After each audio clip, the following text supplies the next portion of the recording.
We're super excited to have you guys. We're super excited for this. It's been in the works for a little bit, and we're just super geeked about it. We hope you guys are excited too. We have Mr. Crow in the house. Good afternoon, Mr. Crow. A little bit about the Crow, Dakota Crow that we have in the house. You guys are going to find him super exciting, like Yvonne and I did when we spoke with him, and that's one of the reasons we're super excited about this. Mr. Crow is the Vice President of Innovation at the U.S. Bank. Uh, Fun story about Mr. Crow is actually he bleeds purple and gold as well. He's a MNSU alumni. Yeah, he had his MBA, his master's, and another certificate from here in Mankato. So Dakota Crow is a serial entrepreneur and he's started 11 startups, and that's correct, 11. That's a lot. So we have a lot to learn from him today. We're super excited to have you. We can't wait to hear from you. While we have him here, just a quick plug, and I want to remind you guys about the Big Ideas Challenge. And we think this is it's a perfect opportunity for us to talk about this because we're hoping that, while we start to go through this workshop, for those of you that are students and for those of you that can apply, you start to, think about some ideas, you start to spark up some things that maybe you can apply with. And so the Big Ideas Challenge is currently going on. We're currently accepting applications. And why should you apply, or why should you apply to a business plan in the first place? Business plans help with accelerating and motivating your new business ideas. So if it's something you're thinking about and you don't know what the next steps are, this is a perfect opportunity for you to apply. You get some mentorship, you get help with your business plan, you get help with meeting people that could help your business, and you get help with all that networking stuff. And so it's really good stuff. And Big Ideas particularly, this is one of the really good ones because we help you with so much, opposed to many other business idea competitions where they expect you to hit the ground running, or they expect you to have done some work. We actually help you do that work, and so that you can go to the other business plan competitions and you can apply there and you can do well, because here would have helped you with your business plan, with all of that stuff, with your prototyping, if that's something you're doing. And of course, we have $19,000 in prize money total to give out, so why not? And the deadline to apply is the 30th of January. So that's coming up really fast. But the good thing is you don't have to have your business plan completed. We have 6 questions. You go and answer them really quickly. If you make it to the finals, then we start to help you working on your business plan and all the details. So you don't need to have all the details down. You just need to have the idea and be excited about it and know exactly what you're looking at and what you're looking for, and go ahead and apply. And so I have the link there. I'm gonna just keep talking a little bit just so you can copy down the link if you want to. So there is a link to apply, and leave that up for a quick second before I have Mr. Crow take over. And if you want more information about who qualifies to apply, what are the rules, what are the divisions, all the information is in that link on the bottom. So again, the application link is link.mnsu.edu/big2021 apply. And then for more information, it's link.mnsu.edu/big2021 rulebook. So the application link again is link.mnsu.edu/BIC2021 apply. And so with that, I'm gonna stop sharing my screen and hand it over to Mr. Crow. And you guys give a round of applause or a virtual clap, or I don't know, raise your hands or do something fun, and let Mr. Crow know we're excited to have him. Thanks, Emmanuel. That's awesome. I appreciate it so much. Well, hi, everybody. My name is Dakota Crow, as Emmanuel said. I'm so thankful that Yvonne and Emmanuel reached out to me and asked me to be a part of this. My good friend Mike Nolan, who I think Yvonne knows fairly well from what I understand, was kind enough to refer me over to the team there. And we just sort of hit it off ever since. And I'm going to share my screen here in just 1 second. So bear with me. It's always just a bit of a roll of the dice, right, with this. Let's see here. Sorry, guys. So get you all squared away. What's our total number today? What did we end up at, Emmanuel? Right now we're at 48 people, but we had about 78 registered, so I'm sure people will keep coming in as we go. Okay, awesome. Looking forward to that.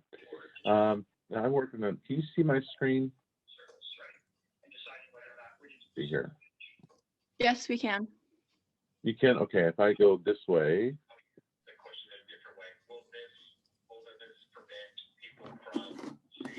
You know, are you seeing my PowerPoint presentation? Yes. You are, okay, perfect, thank you. We'll start from the beginning. All right, so again, thanks everybody for having me. I appreciate your time today. I'm gonna try to do my best to stay on a decent track. I know we have till about 5 o'clock. I wanna make this as fun as we can, as interactive. I know over the last year or so, we've all been working on what virtual means with everything, even in our own lives and with our families or what have you.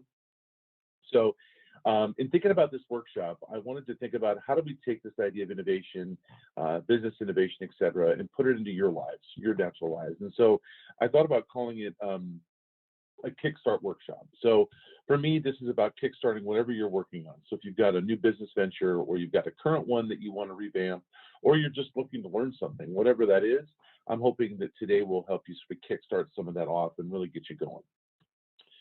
I want to show you the agenda and the content for today. You can kind of see I broke it down into 5 key segments. So we're going to do introductions as we are right now. We're going to touch on what I would call discovery next. We're going to do define to follow, and then we're going to end with design and drive on the last hour. And you can see there, anything in red is one of our exercises, and this is really meant to get you guys going and get you involved in the process here, so that today you're actually doing and not just hearing me run my mouth the whole time. So let's talk about who this guy is, Innovation 101, and why you guys are here. And before we do, really quick, a couple things for today. You probably already thought through many of these already, but just in case, a few things to make sure you have ready to roll for today's conversation. Make sure you got a paper and pen handy, you know, a few pieces of paper actually. We're going to have you do a couple exercises where you're going to write down a couple things. And this is mostly notes for yourself, right? There's no big test at the end of this. I always say my programs that I run at the bank, you know, it's much more about carrots than sticks, right? There's no penalty here. I just hope that you do make sure you've got enough paper, you've got pens to work with. Some of you may love PowerPoint. If you love PowerPoint, maybe open up one now that you can work with and start to doodle on. These are all notes for you to take with you afterwards, all right? Number 2 is a safe space. Are you somewhere where, that sounds a little more ominous than it is, but are you somewhere that's comfortable, you can be focused, it's quiet enough, you can really, you know, design there. Is your chair ready to roll, got a beverage, maybe your favorite pet rock or your puppies near you. Just make sure you're in a good spot to hunker down for the next 3 hours with us. You know, an open mind and heart. It sounds a little bit corny, but it's really true. Are you ready to learn something new today? You know, that's really true. A lot of people come and maybe they have some walls up, so maybe tear some of those down if you do, and be open to learning something new and being able to do things differently after today. And this is super important. This will come up even more when we talk more about empathy down the road, but is your heart open to feel what others feel? Maybe less about this cohort today, but more about when you leave here talking about your stakeholders, your customers, et cetera. And then lastly is, you know, what's your purpose and passion for being here today? Do you have a clear purpose for being here? And really, is your passion bucket full? You know, I think if you don't tell by the first 10 minutes, you'll hopefully tell by the end of the 3 hours that I'm definitely somebody that runs on a lot of passion. I think things are only worth doing if you're passionate about them, especially when it comes to work and hobbies, etc. And this is a little bit of both for me, but I'm really passionate about talking to others and working with others. So I am a mere Sherpa. So I'm not a coach or a teacher or whatever. I'm just somebody along the journey with you, hopefully trying to help you take the next few steps up the mountain to where you want to go. All right, so introductions. A little bit about me. So who is this guy? I always think when you do these things, people are like, I know I signed up for this, but who exactly is this joker, and why should I be listening to him? And I'm not going to contend that you should be listening to me, but I will tell you a little bit about myself. So I list myself on LinkedIn as an innovation catalyst, startup evangelist, and driven disruptor. And that took a little bit of time to wordsmith, but it really sort of nailed it, I think. You know, I have had the fortune to be in corporate innovation for, you know, a little shy of a decade, which has been amazing, an unexpected career. But I've been a startup evangelist and a startup person for the better part of 30 years or more. I think 14 was my first startup, if you count Jungle Lawn Care. And a driven disruptor, I think that's sort of in all things. Challenge the status quo, challenge what's out there, try to build something better if you can. You can see here U.S. Bank, United Health Group. Those are my big corporate stops along the way. And then over to the right, you'll find a little more color and pizzazz, I suppose, when it comes to my former life in sports, entertainment, hospitality. Worked a couple of Olympics. I worked for some major minor league teams along the way. And I was commissioner of an indoor football league and also owned a team in that league later on for a number of years. So sort of a diverse background when it comes to that. And more so now, you can see that Innovation Collective is a passion project of mine. I started about 4.5 years ago with a couple of friends where we get corporate innovators from around the area. And we get together to learn from each other and sort of up our practice. Actually excited that I'm getting ready to hopefully relaunch Innovation Collective in the next couple months as a digital organization and be wide open to innovators across the area. And if I do, I'll make sure that Yvonne and Emmanuel know about that and get you guys an invite to hopefully join. Forge North is part of that work with the collective with Greater MSP, and it's really about spreading a startup. It's really what up top. It's about spreading innovation and startups in the region. And if you haven't looked at Forge North, look it up, especially if you're in Minnesota. It's a great organization. It's doing a lot of interesting stuff. DC Productions, that's my little company, for lack of a better, reference. So if you see that little icon, you see that name, that's who I am. And of course, I put the Mavericks up top. And this is going to be a great day for me because I get to share with you guys not only my alumni, but I have a little trick when I share where I got my grad school degrees from. And I say Minnesota State University, and then I say University of Minnesota at Mankato, the Harvard of the North. So if you guys could just play along with me, and just whenever you tell people where you go to school or where you went, just say the Harvard of the North afterwards. It's a whole branding experiment. I think it'll work eventually, and all of our degrees will be worth even more than they are today. So let's talk about innovation as a whole. I think one of the big things that's important is to think about what is the definition of innovation. And I know this seems like a really basic place to start. Forgive me as I get a little water. But I think it's important to think about. I've been noodling on this for, like I said, better part of a decade at least. And sometimes when you walk into an organization, they're going to tell you, like, here's what it is. It's on the wall. Take a look. This is what we think innovation is. And that's fine. You can see here I offered a couple examples, right? There's an example from Webster's Dictionary online. Introduction of something new, a new idea, method, or device. Fair enough. Pretty benign, pretty simple, cut and dry. The next one's out of the Business Dictionary, and I put it here for a reason. I want you to notice that as you start to get into more industry-focused or specific, the definition of innovation can change. So this one says the process of translating an idea or invention into a good or service that creates value for which customers will pay. So of course, lots of interesting sort of buzzy words in there, right? So this idea of a good or service, the idea of customers, the idea of value. It's sort of layering all that on top of it. So this would probably tell you that if you innovated on how to tie your shoes, it probably wouldn't count as a business innovation in their eyes. And that's fine. For me, my definition is simple. To me, innovation is about creativity and action to make change. That to me is innovation. And again, that's just my definition. I kept a simple equation for my math. But be thinking about what your definition of innovation is, because you're only here to serve yourself at the end of the day. And if you do work for a big company or go to work for a big company, I think it's important that you know what your definition of innovation is, but then also search out what your company's is, because that's where the rubber will meet the road. I get up every morning and I make sure that I remind myself in general what I think innovation means to the bank, and that I can help drive that bus for them somehow wherever I can help. I also have my own ideas of innovation, as you can see here, which are a little bit different. And I try to make sure that I can get those in as we go along whenever it's convenient. So again, company first in this case, and then my definition. But when I've done my own startups or my own thing, obviously I can drive the definition up front. So again, it's really individual. I hope you guys have thought about it a little bit. If you haven't, maybe put some thought to it and jot something down. All right, so lots of tool sets out there. All right, has anybody heard of these three tools: design thinking, lean startup, agile methods. Is anybody on the phone? Is everybody on mute, Emmanuel, or can they get off mute if they want to? They can get off mute if they want to. Okay. Is anybody familiar with these? And if so, do they have a favorite?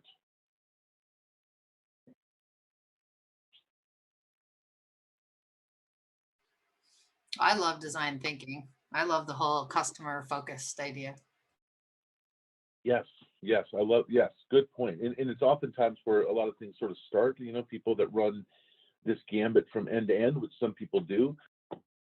I was just saying, Yvonne, was that you that spoke up about the design thinking? Yeah, it's really a powerful tool, and but that's really what it is a tool. I found that inside large organizations, a lot of times people they like to sort of attach to one tool over another. So, for instance, you go into an organization and it's like, hey, this is all about lean. We're lean here. That's all we do. Or we're agile. This is an agile organization. Okay. Or this is design thinking first and foremost. I would just encourage you not to be so conservative, let's say to the right, if you will, on any one tool that it suffers you from learning other tools. I'm a big one in thinking of this as sort of a toolbox. So as you think about what you're gathering for innovation, whether you've got your own startup or you work for a big company, is go out and learn about all these different ones. And if you haven't heard of any of these today, that's okay. Go start to look now. You'll find stuff on design thinking. You can find literally 5 or 10 minute reads on any one of these. I'm a big fan of Lean Startup because that's sort of where I got my corporate innovation chop started, but I've since become a lover of design thinking as well. And I like Agile quite a bit, but I think Agile has a lot of variances. I'm definitely Agile light, or small a, I think as my friends call it. I'm not a big A, but you can check it out. I think the one thing that we all can agree upon, and certainly can find some of, is this idea of what I would call sort of, kung fu hustle. It's like, what do you, and that hustle really is a tool. So just make sure that when you think of what can I bring to the table, what can I offer? For me, it's bringing that passion to drive the hustle that you have to get something done, to create change. So again, even if you've never heard of these three things, just know in your heart that if you've got some hustle in you, which I know you all do, that's going to push you to be a good innovator down the road. So thinking about how do we look at innovation holistically, and there's all kinds of ways to do it, and I could go on for probably longer than I should about it, and I won't do that today, I promise. But I want to give you a couple of frameworks to think about, and this is, again, if you're thinking about, yes, if you're on your own startup, but certainly if you're in a company. And there's this idea of this innovation ambition matrix, and maybe some of you have seen this before, but you can see that the axis on the left is sort of where do you want to play. The axis on the bottom is how to win. So you think about, creating new markets, entering adjacent markets, serving your existing customers, etc. In other terms, it could be core to adjacent to transformational. And if you want to work for McKinsey, they're going to tell you, McKinsey and Company, it's probably H1, H2, and H3. You can imagine that each one of these sort of takes a different time horizon. So core H1, that short runway, is typically they say to market within a year or so. Horizon 2 is typically a year to 3 years, give or take. And then transformational could be, robots on Mars. That could be anywhere from, 3 to 5 to 10 years beyond. And you can also see how that sort of changes as you go. When we're down here at the core level at H1, there's sort of short runways, I would say. This is about serving probably existing markets and customers. So I'll just pick on the bank for a second. So let's just say it's the bank. We have customers, they're, let's say, savings account holders, whatever. We're going to work with them. We're going to increase their experience, maybe add some more value somehow, but that's where we're going to live for a little bit. The next one up, though, would be adjacent. So now this is saying, well, now we have these great customers that have savings accounts. Maybe they'd be interested in this new product that might be akin to savings or could accentuate that, but it is indeed a new product with the same audience. Or we could take that same product of the savings account in this case, and maybe it offered to a brand new audience. Maybe we offer it to teenagers on a different level, which we've never done before. I'm not saying we haven't, but just as an example. And then when you look at the very longest runway down the road, this is to say, okay, let's look at customers 3 to 5 years down the road. This is a whole new customer segment, probably a whole new product altogether. What are we going to do? So again, just keep in mind, innovation comes in all shapes and sizes, all different levels. can take you 5 minutes, can take you, 50 years. Now I want to get down to, why you guys are here today. Everyone has a reason for taking the time and putting the work in today, and I'd love to know what yours is. And so think about this for a second. I sort of put you in 4 categories, if that's okay. I'm guessing there's some people that have new startups that might be entering the competition, which is exciting. There's some with existing companies that might be here looking for new products, service ideas, maybe a way to differentiate themselves in their own market. I would call others explorers, people that are driven to learn more and do more in the future, and you're just trying to sort of add to your toolbox today. That's awesome. And then there's others, whatever your journey is, we're happy to be here and be on the road with you, okay? And please, please, please raise your hands. Don't raise your hands, just speak up. Just speak up if you want to ask a question. Happy to pause at any time. One of the things I wanted to make sure that we did in this workshop was I wanted to be true to the fact that many of you are hopefully going to be submitting a challenge application. And I love that this came out. I don't know if this was there in 2012 or whenever I was still going to grad school, but I think this is so cool that you guys are doing this. The Big Ideas Challenge. And I've heard about it for a couple of years now. So I'm super excited to have just a little bit of touch point with it now with you guys. But I do want to make sure today sort of hits the mark. So we'll strive to help you answer the following today. And really, hopefully, a few dozen other things along the path. If you look over here, though, the challenge application high points, this is what I took away from it, the stuff that Emmanuel and Yvonne sent to me.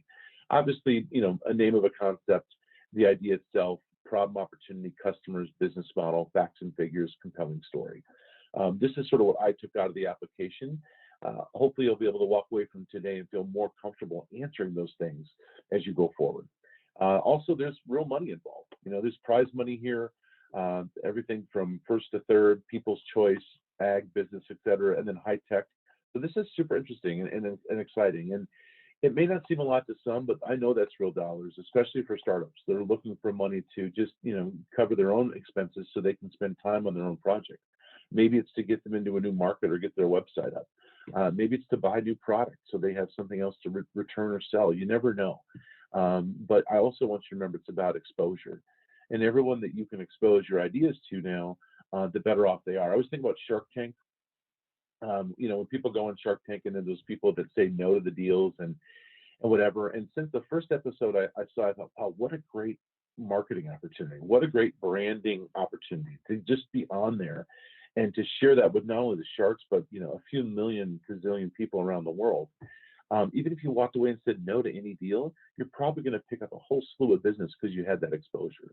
So I just want to remind you that it doesn't hurt to apply to this challenge. It doesn't hurt to come in, 10th, 20th, 100th, frankly.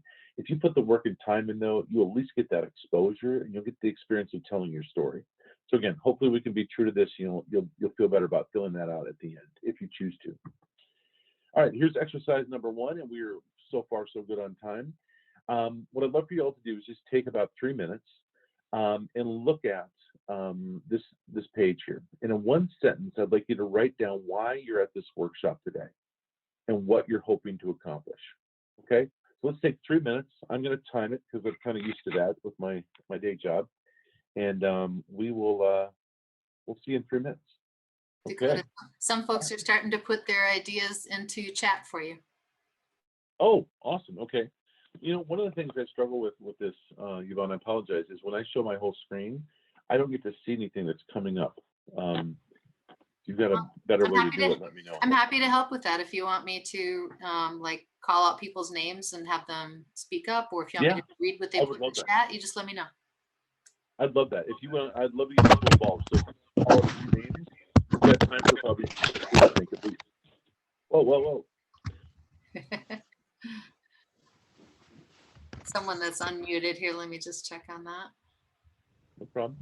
There we are. Got that taken care of. Awesome. So if you don't mind, Nika wrote, I'm starting a business and I'm looking for more direction and a mentor. Oh, great. Okay. Super. And Kevin wrote, I am here because I love to help and I hope to learn how to do it more efficiently. Caitlin said, I'm here because I wish to learn more and I hope to accomplish creating more ideas that can lead to action. Awesome. I love that. That's just the word action got me excited. So Cool. How about one more? You're firing through those so well. Ben would like to read his himself. Go ahead and unmute, Ben. Oh, awesome. Hey, how's it going, everyone? I'm here. I've been working with artisan preservation, taking down cabins and kind of exploring a new business venture, turning these old 1850s cabins into eco homes. So trying to put together a plan for that and see where that can go.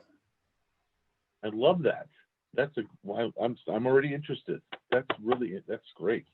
Yeah, kind of stumbled into it, but it should be cool. So appreciate it. You know what? Yeah, Ben, you know what?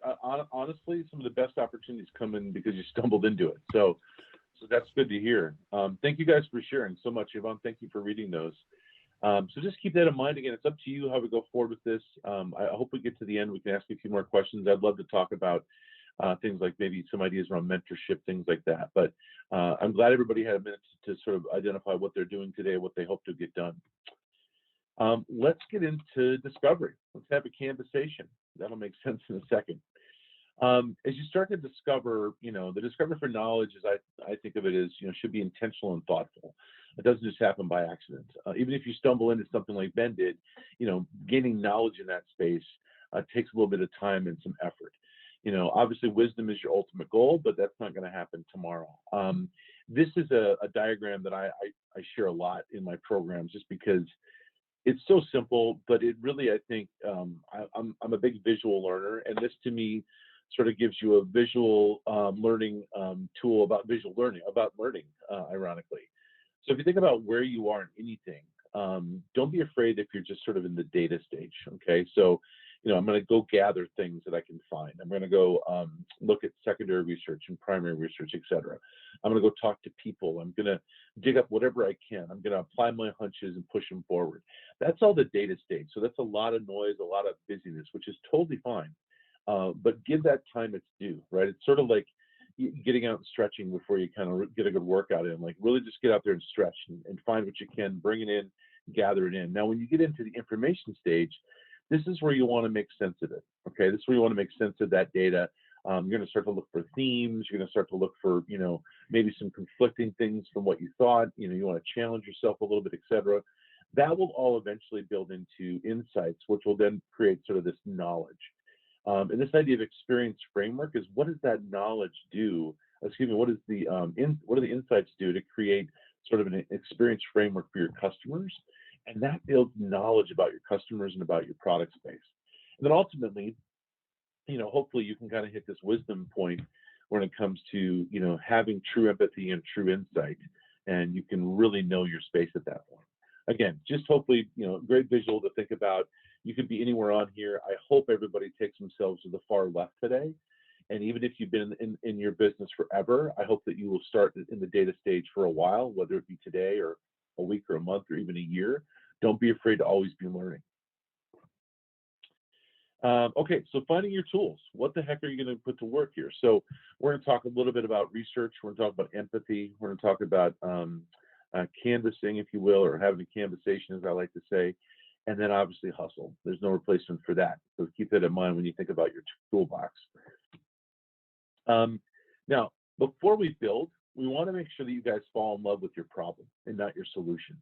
Some of you may have heard that cliche before, but it's really, really true, right? Before we can work on building a solution, refining your solution idea, whatever it is, we need to fall in love with the problem. Because if we can fall in love with the problem, that means we understand our customers.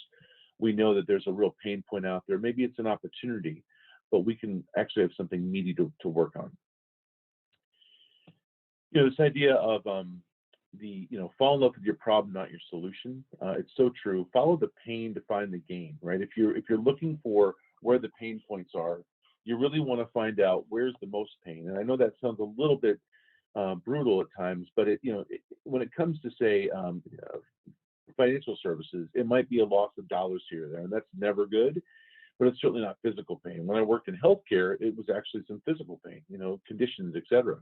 So you have to decide what pain looks like in your space, but go find that pain and find typically the highest levels of it is where you can make the most gain for your customers, but also for your company.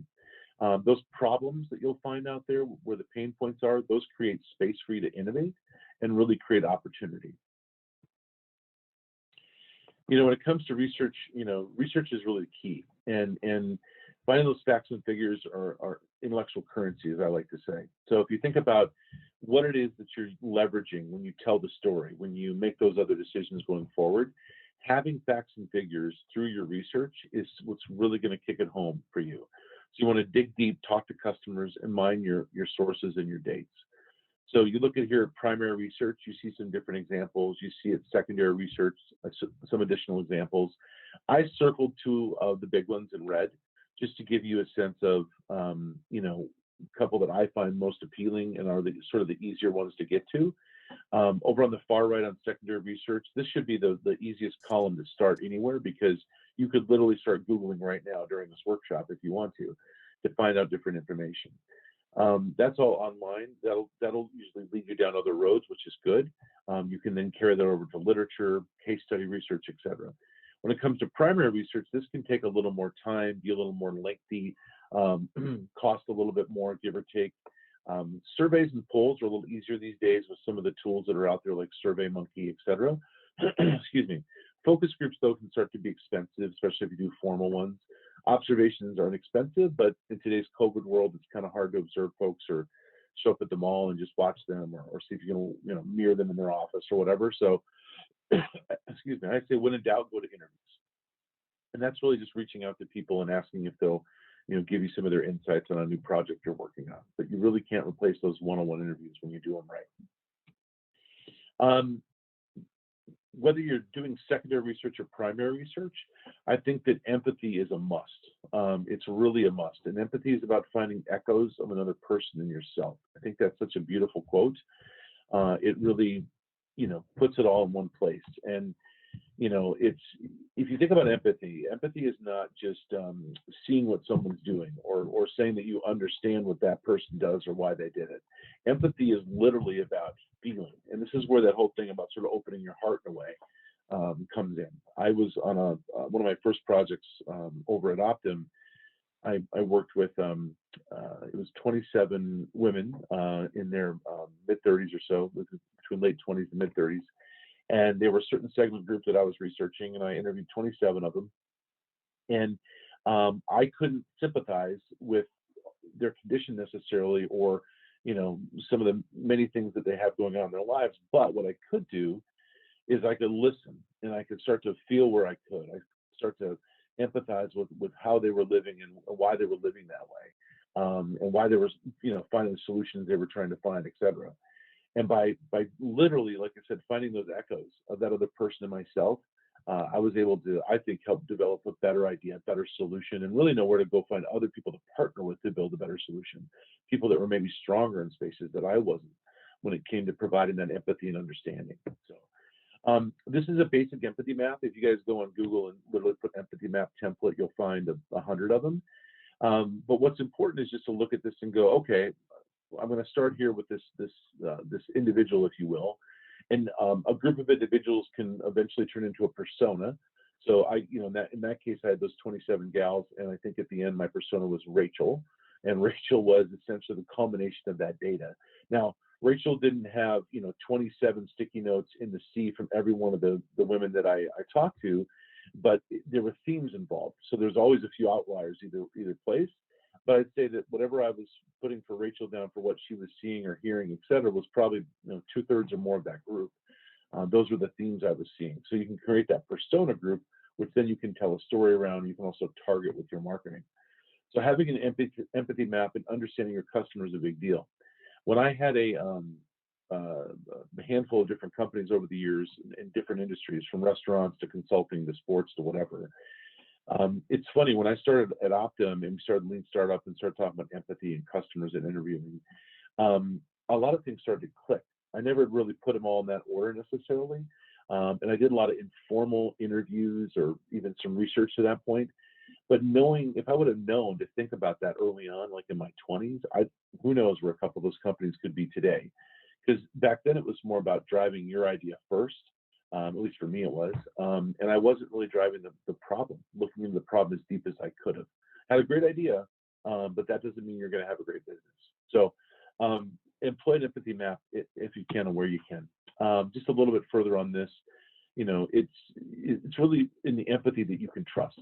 You can look out there and see facts and figures, and they're going to start to build your story. But if those start to contribute, hopefully, to what is also you're hearing and seeing, and these folks are feeling, if you can get that out of them, that becomes that part that becomes the empathy, and that's the real bit of data you can trust in the end.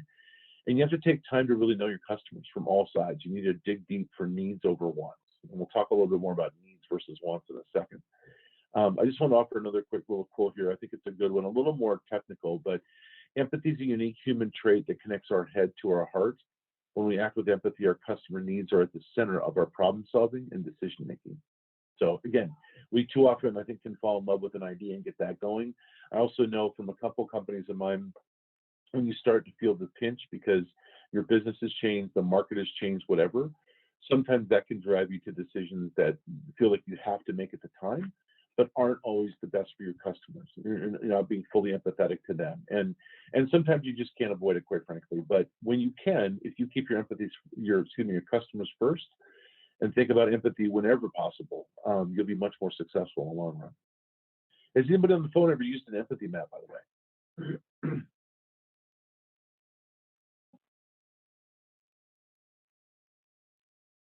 Yvonne, can I put you on the spot? Have you leveraged these at all in any of your work?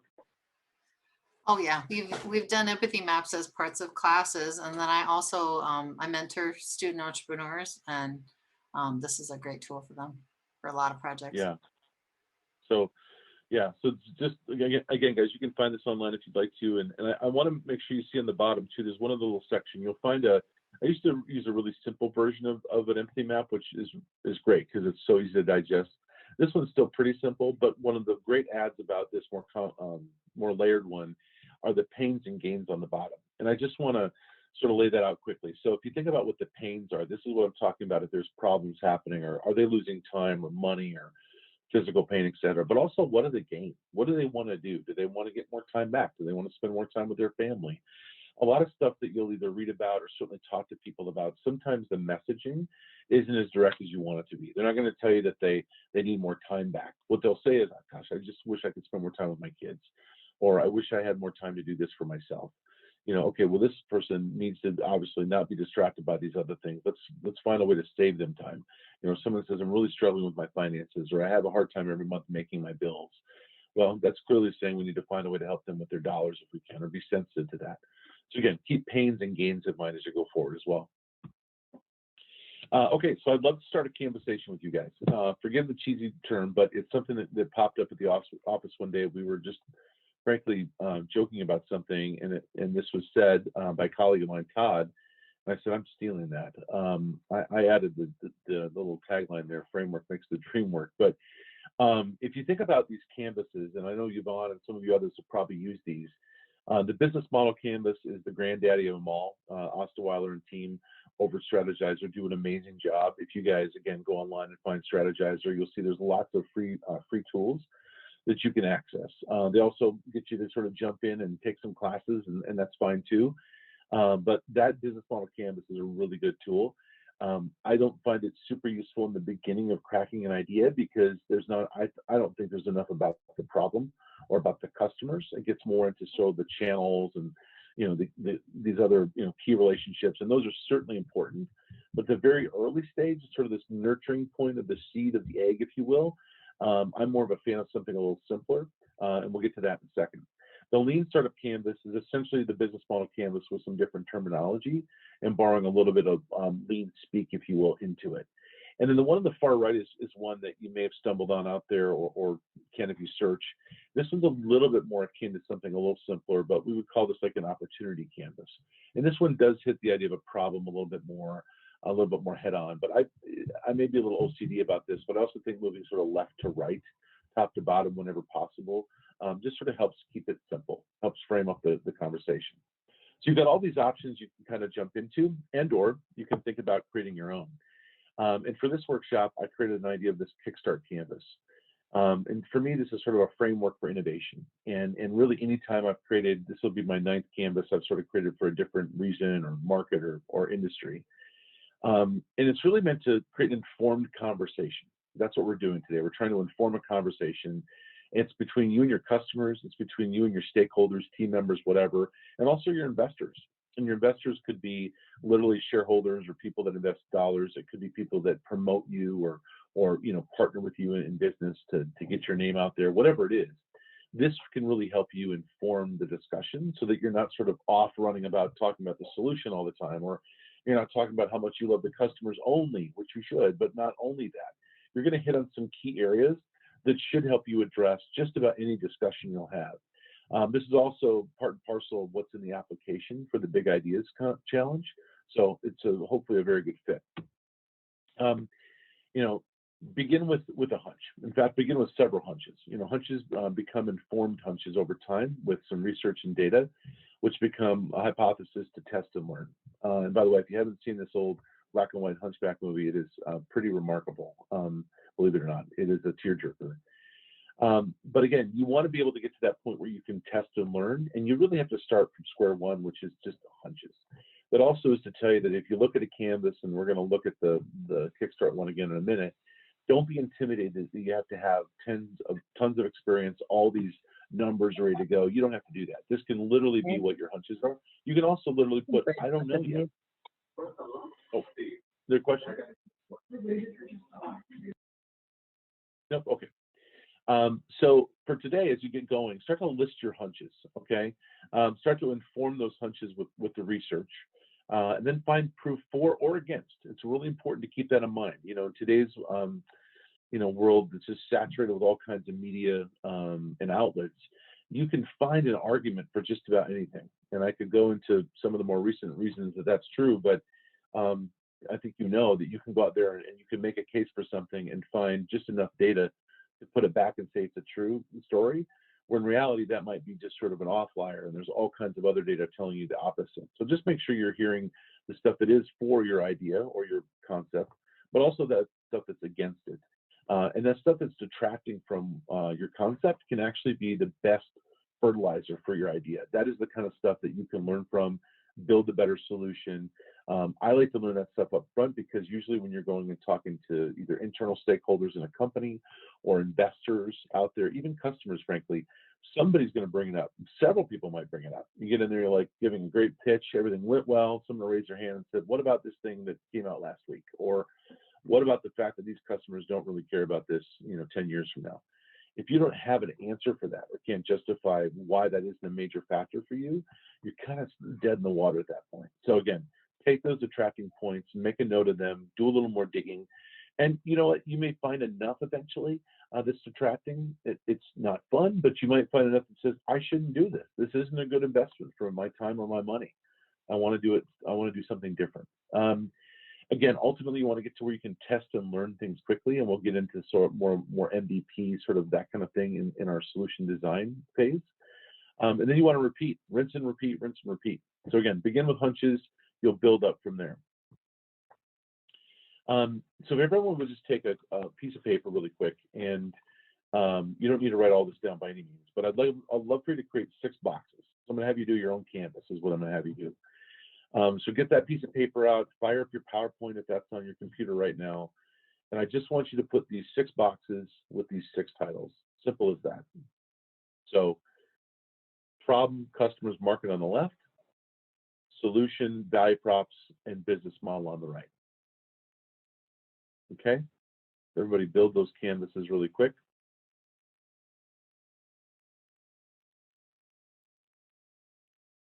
And again, the whole goal here is we're really going to look for the needs that are out there versus the wants. And we're going to build something that hopefully addresses needs first and wants second. So now I want to walk through these just really quick. So I like to provide prompting questions in all the canvases that I work on. And over time, what you'll see too is we'll have whole sections devoted to each one of these. So if you went through my Innovator in Residence course at Yes Bank, I have 3 phases of it. Everywhere from phase 1 all the way up to phase 3 maturity, we're going to have prompting questions and pages within all that. And you can use any of these that you want. You don't have to use any of them. If you feel like you know the problem, put it down now. If you're stumped on how to word it or what to say, you can look at these and find out. If you have no idea where something is going or what it even means, these are great questions to lean on. So again, with the problem, it's a simple thing, but what is the problem you're solving for, and or the opportunity you wish to capitalize on? Now, anywhere that you see a red asterisk, okay, on this canvas or anywhere else as we go forward, these are questions that are almost just about word for word out of the Big Ideas Challenge application. So if you see these, again, word for word or just about word for word right out of the challenge. And as Emmanuel said before, there aren't that many questions in the beginning. So it's really a pretty basic format to submit your idea. And with talking with Yvonne and Emmanuel, it sounds like, one of the challenges people have is that they get going on what their big idea is, but they don't justify it by clearly understanding and explaining what the problem is and who those customers are. And frankly, tying an interesting sort of narrative around it, as well as saying, well, how are they going to make money on this thing? So we're going to get to some of those questions as we go forward a little more today. Again, anywhere you see an asterisk should be coming just about right off that application. And the first one being the problem. You'll notice this word opportunity. And I at the bank, I call this problem opportunity space, frankly, but I wanted to focus on problem for now. Now, you might have something that you said, well, I don't think it's a problem, but I have this great idea, and it's about bringing AI to, cat herding. I don't know, something random. No one's having a problem with cat herding per se. It's certainly not a painful issue, I wouldn't guess. But you've got this great idea with this new technology. There's an opportunity to make something better. Okay, so think of it that way. And as you start to work on the canvas today, I want you to frame that up in your mind, that you can put a problem statement down, which is actually what the application is asking you to put down, or you can list an opportunity as well. So I'm looking to solve this problem. Here's some facts and figures down the road. I'm looking to take advantage of this opportunity that I see on the horizon. Okay. I think when you're fully zen in this space is when you can actually flip-flop them. So I can take my problem statement and make it an opportunity statement. Or I can take my opportunity statement and I can actually define a problem statement afterwards, which means I've found a meaningful problem to solve with this opportunity that I want to take advantage of. So for today, just pick one of those. By the way, these are smaller spaces, and depending upon how big your paper is or your PowerPoint, you might say, gosh, I'm going to run out of space. That's totally fine. You can just work this top to bottom on a page, paragraph style if you want to. These typically start like, I have no idea, or a couple of little sentences, or they're paragraphs or pages sometimes, and I say either way is fine. Down the road, you sort of get this to a more tweetable space where you've got 50 to 100 characters, give or take, and you really wordsmith it. That's when you're really cooking with gas, but nobody should be even close to that today. So again, feel free to be, I have no idea, sentence or two, or even a paragraph. We just want to make sure you get something down in there today. Okay, so that's the first box. The next one is customers. It is really what it says, but who are your potential or existing customers? Okay, so that's a big one. I want you to think of primary and secondary also when you think about customers. So an example would be, I think that my customers are teenage gamers. We'll just pick on them. They're teenage gamers, and they strangely have a lot of money to spend in the space somehow, either their allowance or their savings or their folks. But they're my customers. I want to get my product in front of them so they'll use it. That's great. The secondary customer in that group, though, could literally be their parents, because they could be influencing this. Now, if the parents are actually making the purchase, they then flip and become the primary, right? The primary are people that are going to literally pay for the service or use the service directly. And sometimes it's both. If you guys have what they would call a B2B situation, so a business to business offering, you might be doing something and you're going to cater to businesses, but that product or your service is going to be actually used by someone else. They're both primary customers, because I'll give you an example. When I was at Optum, a health group, we had, I think it was over 300 different products that were services for different conditions. So there was like a diabetes program and an obesity program and pregnancy program, all these different things. And that's just three of them. And what was happening was we would sell those to the business, like a Target or anyone like that, and they would bring it in for their employees.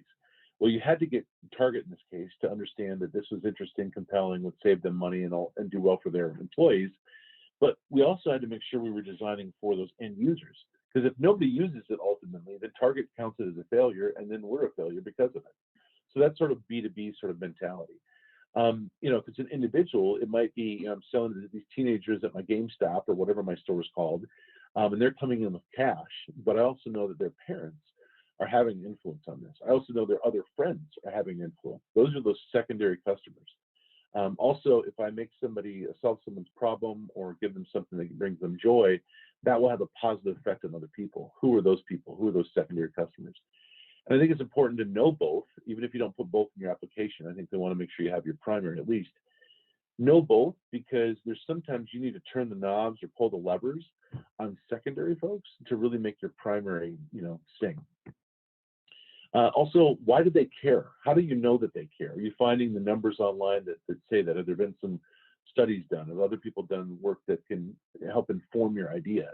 And if not, are you talking to people, right? And if you're talking to people, people always say, well, how many people should I talk to?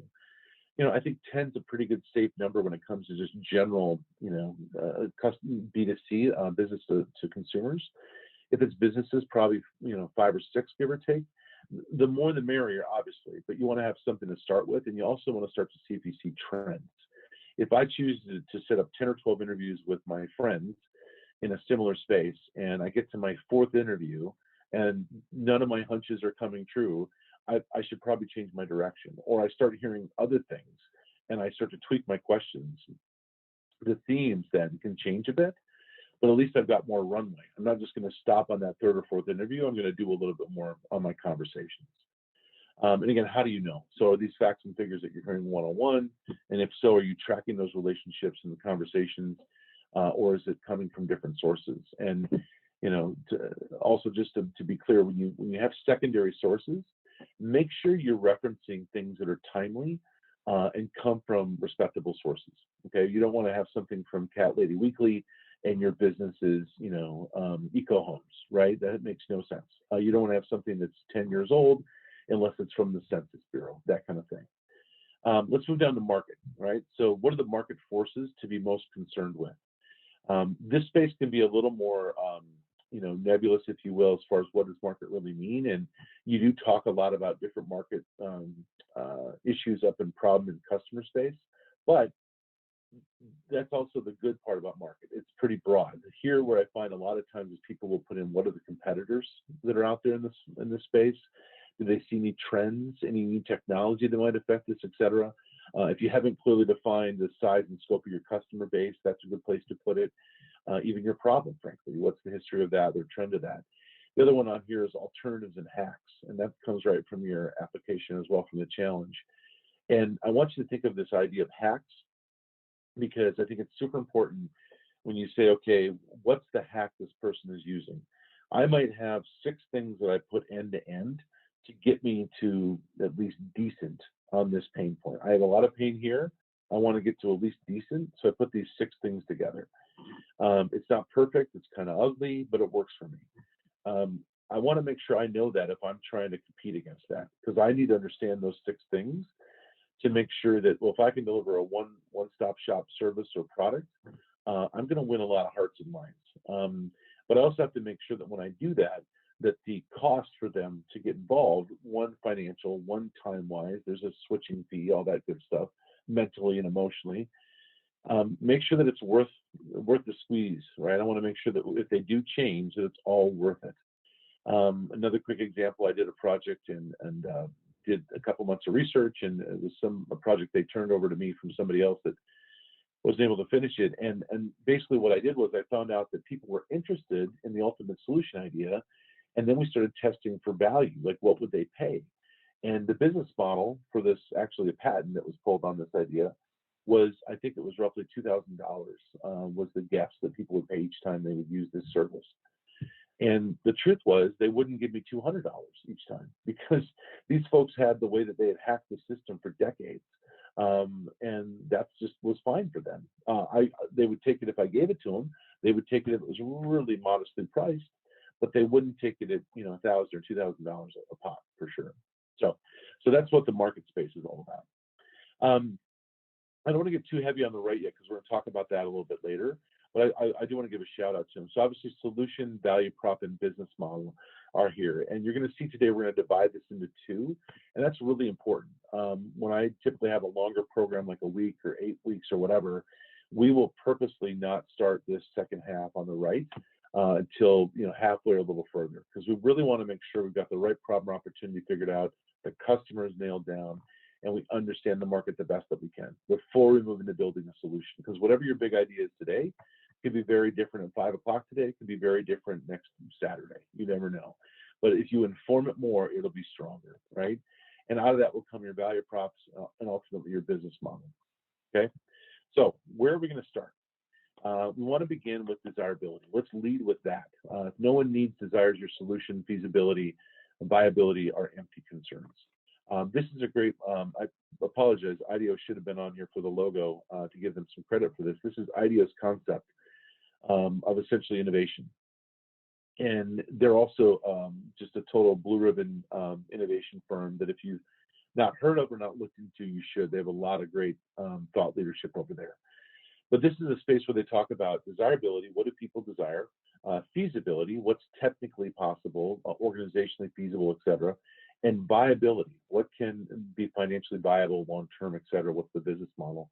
Those things play together, and the sweet spot's right there in the middle typically. Now, on the canvas I built for the bank and for Optum, there's essentially 6 boxes on the left, which are desirability, a lot of what you guys are doing today.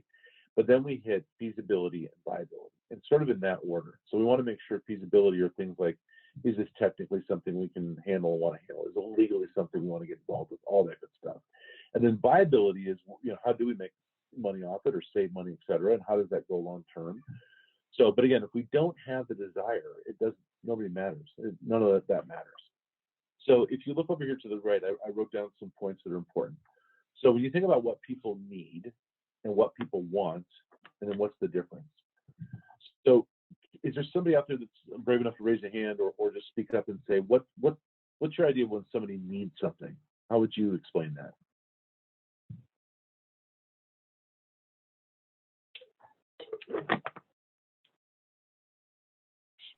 Anybody? Could you restate If that? What are you asking again? Yeah, sorry. I'm asking for someone to give me an understanding of how they would classify when somebody needs something versus wanting. If I need something versus wanting it, what's the difference?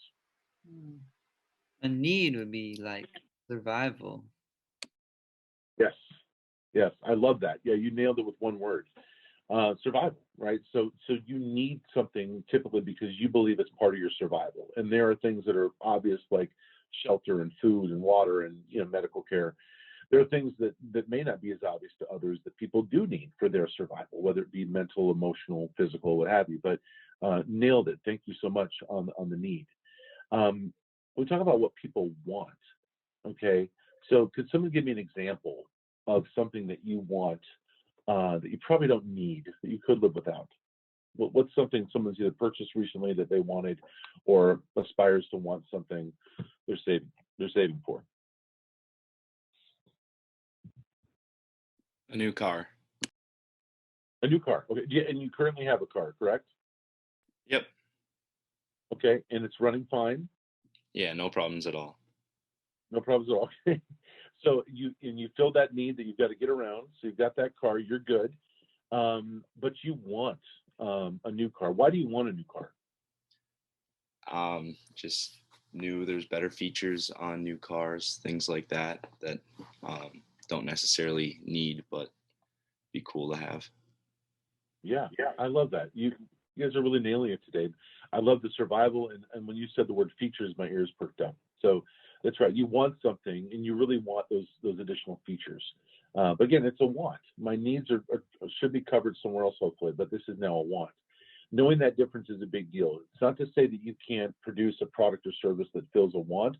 By all means, that can be a really great business. But if you find something that fills a need first, I think that's a great place to center yourself. So think about needs and wants and know the difference. So here's the next exercise, exercise number 2. So I'd like you to use hunches, and I'd like you to take the first run at filling out the left side of the Kickstart canvas, okay? And I'd love for you to focus on desirability, and that's really going to be on this left side. So again, problem, customers, market. All right. So don't worry about the right, don't worry about the solution, value props, business model, you name it. I would just love for you to work on the left side, desirability. Okay.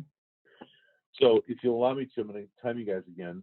I'm going to give you 5 minutes, and then I need to, then I'm going to check back in, see how you're doing, and give you another little add-on to the ask. Any questions about the exercise?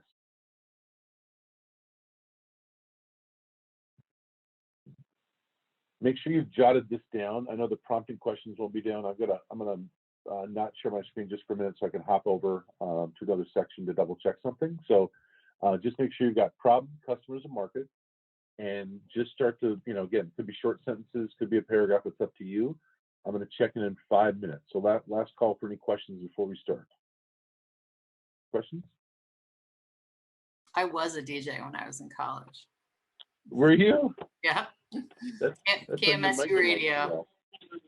That's awesome. All right.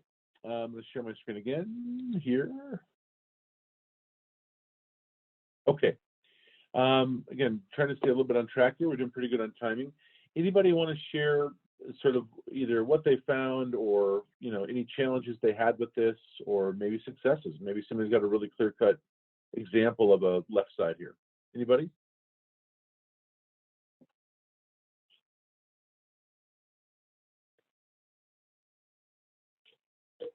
How about somebody give me a gnarly problem that they're trying to solve for? Just the problem.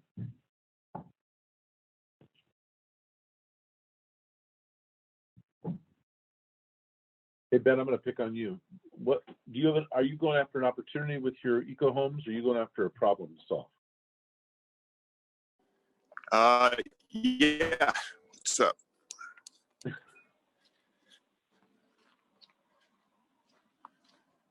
The problem for eco homesteading would be acquiring the inventory, creating the market and what people are willing to pay for the products and services provided, designing that and having a clear conception of what the value proposition is for the customer, and putting that into the current political and economic and climate change for net zero and all that, adding value. Okay. Who do you think your customers are?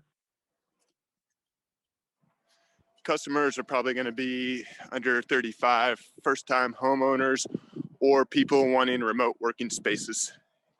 Okay. Okay. So what I'd love for you to think about, Ben, and Ben, by the way, I'm not picking on you. I'm so thankful you spoke up and you're playing along with me. So everybody know he gets gold stars right and left for being a guinea pig here. But what I want you to think about is the way that you mentioned your customers there was really concise. Like I could see it in my head who they were. Everything you listed on the problem side of it, to me, doesn't talk about those customers' problems or opportunities for them. And I something you can work on going forward, but what I'd imagine it might look like going forward is something about these folks under 35, first-time homeowners. There's an opportunity to play on their sensibility for, being more ecological, right? Taking care of the earth, whatever it is. So there might be a great opportunity there because their mindset and their purchasing, right, is heavier there than any generation before. Or you could say there's a shortage of affordable housing, and certainly affordable housing that is eco-friendly. That might be a problem to solve. Kind of see the difference in how to sort of make that problem space about the customer, not about what your company's problems are if you try to deliver the product. I see. And in that regard, just the need for affordable net zero housing and preserving the old is yeah. And I think, yeah, and I think to your point about the net zero housing is show, I don't, no one's going to probably raise their hand and say this is a pain point of mine, I need you to help me, but I bet there's a lot of desire out there. I bet there's a lot of numbers around people that are looking for this. This is how they want their lifestyle to be. So find those numbers. So find the desire. That's the opportunity space you're trying to build on. Exactly. So, and in that regard, I've been pricing shipping containers, and I'm going to have just designs where people can bid on these packages. Well, and again, if you keep digging on your customers and talk to people in this group you talked about, you may find out some really interesting stuff. You may find out that what some of their needs and needs are, and even some of their wants are best served by a shipping container home. Or you may find out, no, it's a repurposed, cabin or whatever it is. But don't pigeonhole yourself with what the solution is quite yet. You have a broad stroke of what it is, but don't narrow up what it looks like yet until you get some more research done. Just to elaborate, we're taking down all these cabins and putting them in shipping containers and then letting people bid on the designs. So it's like a cask inventory of the old ones. It's not a shipping container home. Oh, forgive me. Okay. So yeah, even better, frankly, just make sure. I see what you're saying. Yeah. So awesome. Thank you, Ben, for playing along there. You guys can see that, just walking you through this and understanding how they match up and how they work with each other is really important. I kind of call it canvas alignment. So having alignment is a big deal. Okay, let's jump forward a little bit. I think we've got a define. Yeah, let's define here. So we talk about define. This is sort of zooming in on what's important. Focus on the most important facts and figures and financials.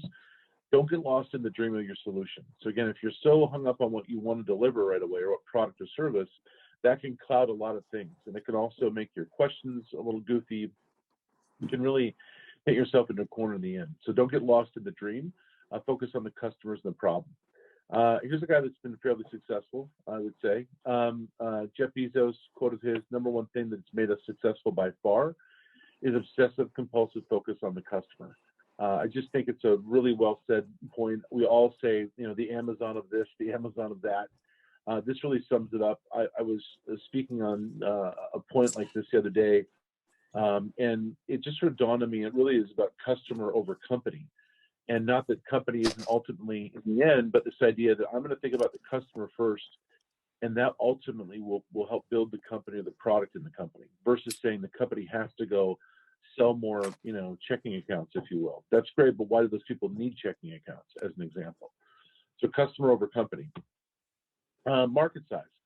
Something for you guys to think about as you look forward on how big your space is or what you're looking at. I don't know this. So this isn't so much an application for the big idea one, but it's something you should know down the road. What size market are you dealing with here? So you've got a bit, it's a place where customers and companies meet to buy and sell goods and services. Pretty cut and dry. But a lot of times we look at the total addressable market, this big number, as like the dream. Like we're going to go after that group, where in reality, there's a certain number of those folks that are sort of the serviceable addressable market. These are the people we could realistically get to based on, either our resources or our market conditions, whatever it is. And then there's that optimal group. So if I say, for instance, I'm gonna pick on Ben again because he's such a good sport about it. Let's say 35 and under, right? First-time homeowners, great. Now we start looking at the optimal market. Well, is the optimal market people that are maybe closer to these cabins, so there's not as much travel? Is it people that are actually younger than that originally, so it's even more optimal in the low 20s? Where is it exactly? So again, he's got this total addressable, people that need homes, more or less, right? Maybe arguably people that might want eco homes. But now he's got the addressable, which he's put an age on it, he's narrowing it up, and then he's getting super focused in on what the optimal market will be eventually. So think of it that way too. Just trying to show the And then 2 billion. I should, Dakota, I should add that the whole point of this is to document these old cabins when we're taking them down on Instagram, and then packaging them up and tag them, and then let people bid on the whole eco home design that's going to be put forth and installed, with the option to do native pollinator landscaping on the whole thing as well. So it's like Little House on the Prairie restoration. So well, and again, just using Ben's project as an example, you keep giving me such great features, to what your product is. As you start to go forward, I think you'll get to where you're really going to nail what the product itself is, or the thing in the box, I say, because these are amazing features that you're going to offer to get people interested and get them to buy. But at the end of the day, you're really delivering one thing before all other things. And I'm not forcing you to have that answer today, but I think that's what you'll find out. We talk about pain points, right? So this problem, opportunity, value. I oftentimes talk about it as the POV. We know that to be point of view, of course, but I think of it also as problem, opportunity, value. So as we talk about the problem space, how that might be an opportunity also or instead, and what's the value of that? what you want to really run to are, what are the morphine problems? Anyone that's been in the hospital or visited a loved one knows that there's this pain chart that usually goes up somewhere, and the patient will circle, or the nurse will mark where you're at for that day. And I kind of like to use it as a visual example of, what you're looking for in your customers. In other terms, in lean startup training, we talked about vitamin, aspirin, morphine. Something might be, in Ben's case, it might be, well, I'd like to have a new home. I'd like to have a bit of a smaller home, but, I could live down the road. I could live wherever. It doesn't really matter to me that it's sort of eco-friendly. I just need a small home. Okay, well, sort of a vitamin problem. There's a lot of ways they might be able to solve that, et cetera. An aspirin issue might be, well, I've really got to have something that's eco-friendly because that's what's near and dear to my heart. I want to live that way. I'm making a commitment to do that. Now we start to get to aspirin. They're making decisions based on a bit of a need. So this is something that's sort of annoying in some cases, or in an opportunity space that's got a little bit of daylight for yourself. But again, the morphine one's the one you want to run to. So you want to find those people who are like hell-bent, that this is the way they want to live or be or what they need. And this is, again, the needs and the wants. And that's why those needs create morphine pains. So you're looking for where on the pain scale, if it's a problem space, and think of it in any of these two terms is great. And that's your value. And if you can validate the value, so you follow the pain to build the gain for your customers, find out what kind of pain it is, how much pain is there. If you can diminish that pain, you will increase the value to customers and ultimately your business. Let's talk about value propositions. So Ben mentioned this for himself, and hopefully all of you are thinking about value propositions. What's your research telling you? So as you leave today and hopefully dig into some more research, I really hope that you do that. What does the empathy meter say is needed through all that? What are you picking up through the signals, through the sounds, what people are saying? That need is going to equal the value, all right? Now, the pre-value propositions versus post. This is a concept I put forth about a year and a half, 2 years ago now, to my folks in my program, and it was something that kept hitting me in the head for 5 or 6 years doing research. Was when you get out there and you start talking to people, or you get on the internet, you start searching for things and finding data, there's all this stuff that kind of comes in. It's like if you've seen, in Spider-Man or Superman, in the creation story movies, where they finally come to their full power, and all they can hear is just all this noise of everyone's thoughts and feelings and what have you. It reminds me a little bit like that. If you're doing really good research, you get a lot of things bombarding you, kind of peppering you in the face and in the brain. And to me, that's where you're picking up a lot of pre-value proposition points. So you're like, what are you hearing and seeing in the research? What do people say that they want? What do they need at the end of the day? How are they solving for this thing today? What is all this stuff you're kind of pulling in? And you might find out that it's a whole list of things. Like, well, they're saying time in some places and money in others, and others want a better experience, and some just want to relieve something, etc. The point is, when you turn around and want to solve for it, you don't want to solve for this long laundry list, right? Certainly not up front. So this is why, again, picking on Ben, when Ben levels out on what exactly he's solving for, or the opportunity he's grabbing a hold of, it shouldn't be a list of 6, 7, 10 things. It should be, 1 or 2, maybe 3 max, that you can clearly define. So what's the most important value you can deliver? What is that main thing? Don't boil the ocean. Pick 1 or 2, not 10. Come from a place of value first and not from a solution. So don't give me the thing in the box on a value prop. Give me what it is you're providing. What will the customer get from this? Not what it is, what will they get from it? Start at the center of the need and work your way out to wants. Again, if you can start at the heart of it and get to someone's needs and work your way out on the spectrum to get to more wants afterwards. And I think about, again, so sorry, Ben, but you've got such a great example. I think about what Ben's dealing with there, and he's got either a really deep desire or need for living a certain way, I think. And then you could put in all these extra features, and those start to get into the want. And then your sort of customers start to work that circle with you when they start coming on board. Better to have a smaller group of fans than a huge group of casual customers. If I was working with Ben and we started that business tomorrow, I would much rather have 10 people buy homes in the first year and just rave about it and post photos everywhere and tell all their friends than I would sell 100 homes to people that are sort of like, yeah, it's pretty cool, and they don't do much about it. Much rather have fans over just casual customers. So when value props again, yeah, right. So think about what you're hearing in the beginning. Don't feel like you have to build all that up front, because you don't and you shouldn't. And when you do go to build the actual solution, the first solution should not be a dashboard with 20 buttons. It should be a dashboard with a couple buttons max, and the most important ones that you need to prove that this is going to be successful long term. And then you build from there. Great examples are Amazon started by selling books, obviously online, right? Books. Now they sell everything from houses to cars to, you know, anything. They sell it all. They started with books, you know. Zappos started with Tony going in Las Vegas and taking shoes out of stores and taking photos of them and then posting those photos and waiting for people to say, I want those shoes. And then he'd go down and buy them and send them to people. It's just, you've got to start small, right? Just start small. All right. Second exercise real quick, or third, excuse me. Now I want you to work the right side. Okay. So now use your hunches. If you can grab a few facts and figures, please do so, and start to develop the right side of your Kickstart canvas.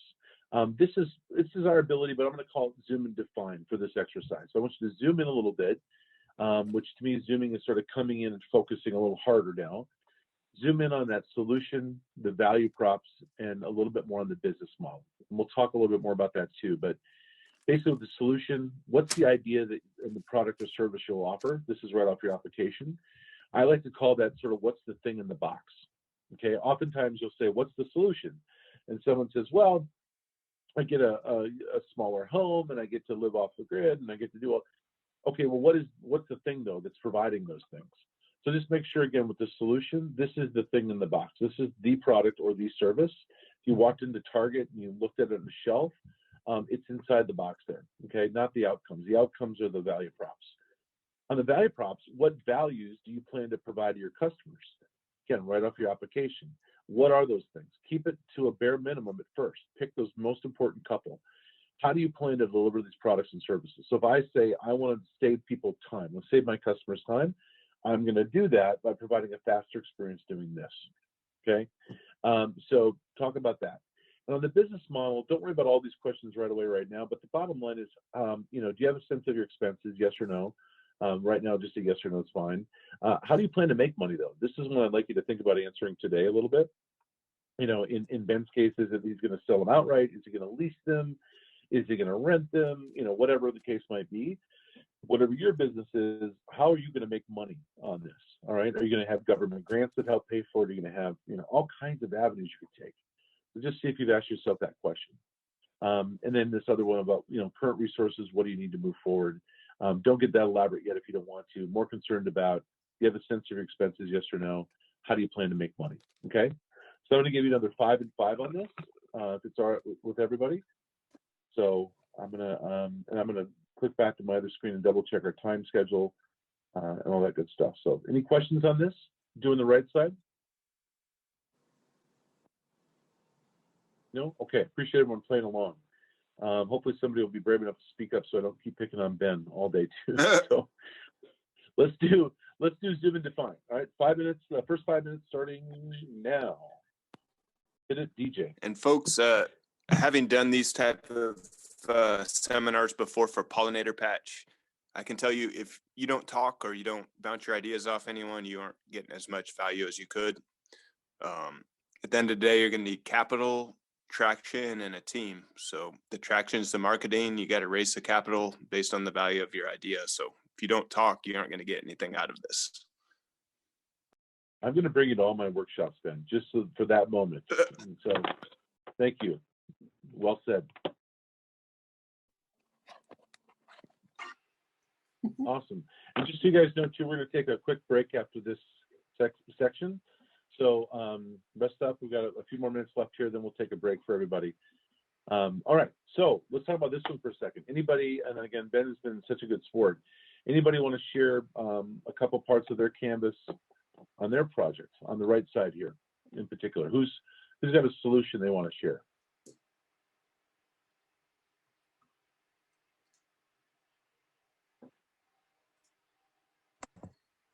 I can go to give better a little break, and maybe I can talk about mine's a little. If people are thinking their ideas are out of this world, I think mine's a little on that end. So don't worry about it. I don't think it is. So our solution is is what's called a Swift dock, and it's the Swift and a dock. And the Swift is a drone, and the Swift dock is a landing hub and a package retrieval system in your home. And so what that does is one of the things it does is it takes away the need for a third party delivery service in your house, apart from the fact that you get quicker, safer deliveries, right? Right now, if you want to do a customer to customer, say a C2C delivery, you need a third party. You need to go to FedEx, however little it is, except you want to drop it off by yourself. But for small packages or those kinds of things, you need to call FedEx or UPS to do things. Well, with a Swift dock is you have a docking station in your home, and you can easily put a package in there and go to our app and say, I'm trying to send this to my friend over there. And then it just does that for you. And that's what the solution is. One of the angles anyways, and it could be for businesses to businesses as well. This is really important for businesses that have really high frequency deliveries, between their stores or between them and like select customers a day with documents, where they either have to accumulate these documents and wait for a carrier at a point, or now if they have their own docking station and their customers do as well, or between their different branches, then they could just send stuff throughout the day however they want, and it's all with the click of a button on their app and just putting the packages in their docks. And real quick, so tell me, what are the docks holding again, or what are they transferring between? So the Swift dock is like your mailbox, right? The Swift dock is your mailbox. And what it does is it stores your packages, and it's where you also put the package to get it sent. Now, the Swift is the drone that actually transports this stuff, but you get to have your own dock wherever you want it. So then that's accessible to you anytime, whenever, however, like that's your property almost. Gotcha. Okay. Thank you. That helped me. And who do you think your primary customers are going to be for this? Well, so customers that want like last mile delivery. So if you want food, or and the companies as well that, or restaurants, whatever, that offer the services of last mile delivery. So food, groceries, smaller packages, and then offices that transport lots of small documents or small packages between one another or amongst one another. Okay. And so would it be fair to say that you're going to have sort of a double-sided coin here? You're going to have the consumers, or the people, the end users, the people buying the merchandise, the products, but then you also have the businesses are selling. Is that what I'm hearing? Yep. Awesome. Okay. And I think I heard your description too. It sounds like you've got a sense of what your value props are for both those customer groups, right? There seem to be a couple similarities, but largely sort of different. Mm-hmm. Yeah, that's great. And what about business model? How are you proposing to make money on this? Is this a pay per drink kind of transactional thing? Is it going to be a membership, a subscription? Yep. So it's for the dock that you have in your house, it's a month-to-month rental, and then you pay very little delivery fees, and but it'll be cheaper than anything that exists right now. But once you have the dock, that's, again, you rent that property. It has to also be rented because we're going to be communicating with it quite frequently. But basically how we're making money is you pay for your docking station that's at your location, your home, your shop, your office, and then the customer pays per delivery. But that's really, really little cost. Very cool. Thank you for sharing. Yeah. Who else? We have one more wants to share a little bit on their canvas.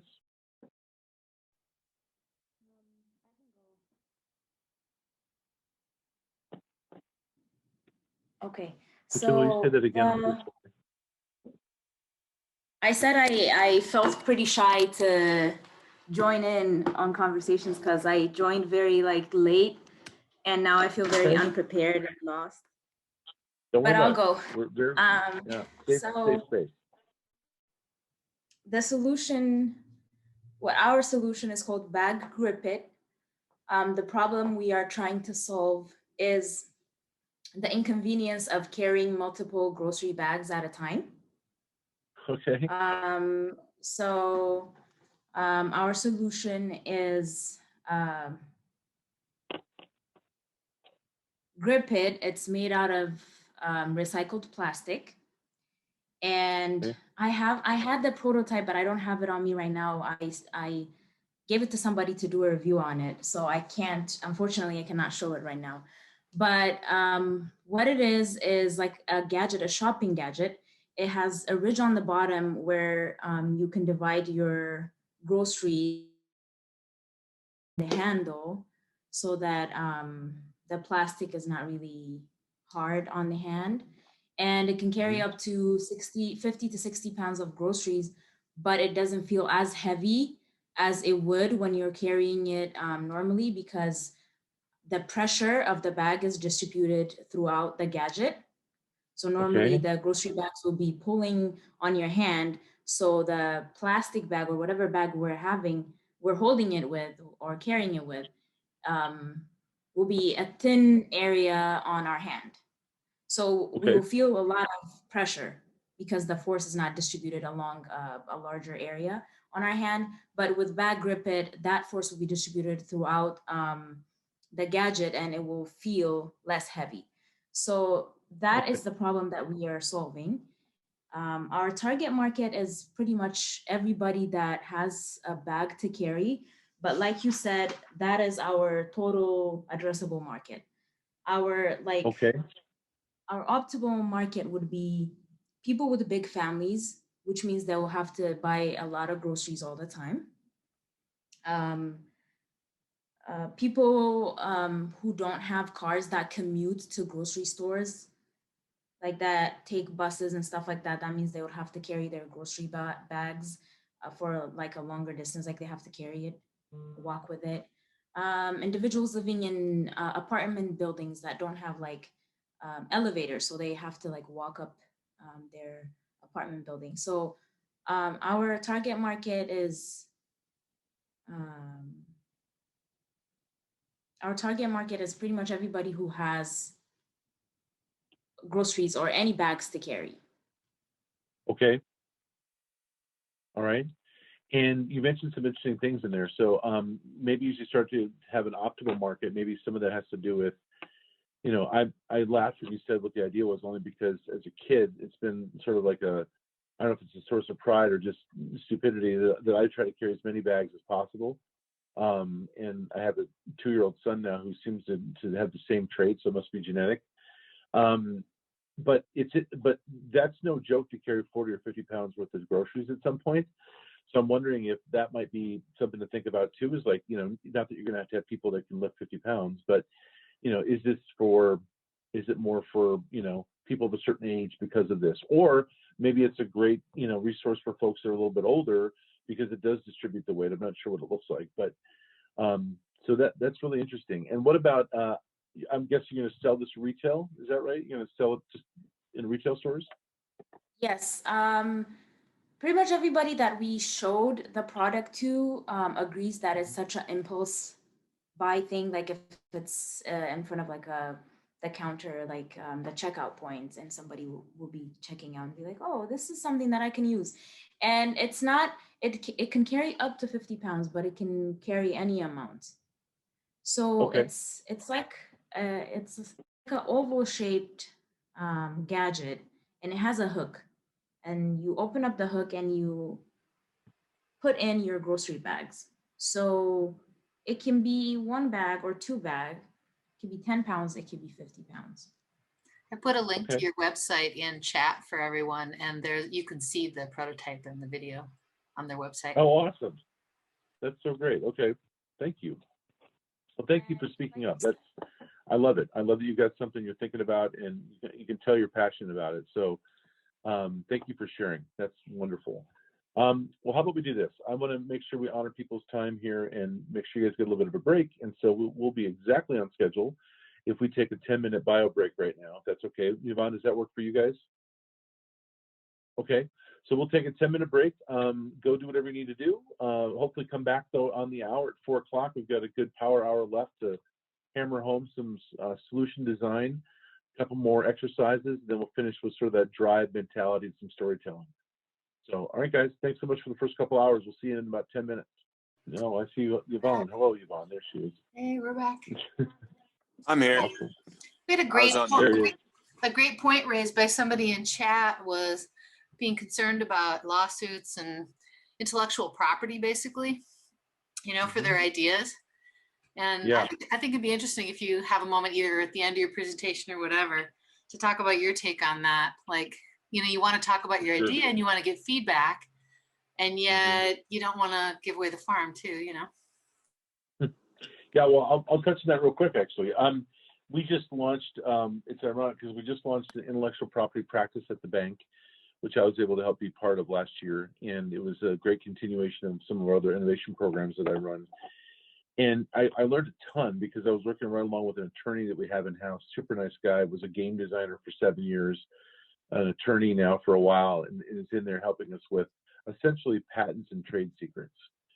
So understanding a little bit more of the nuance of those, I myself have had a handful of patentable, or I think patentable ideas that I always sort of hesitated on, because when you look at the cost of getting a patent, it can be really spendy.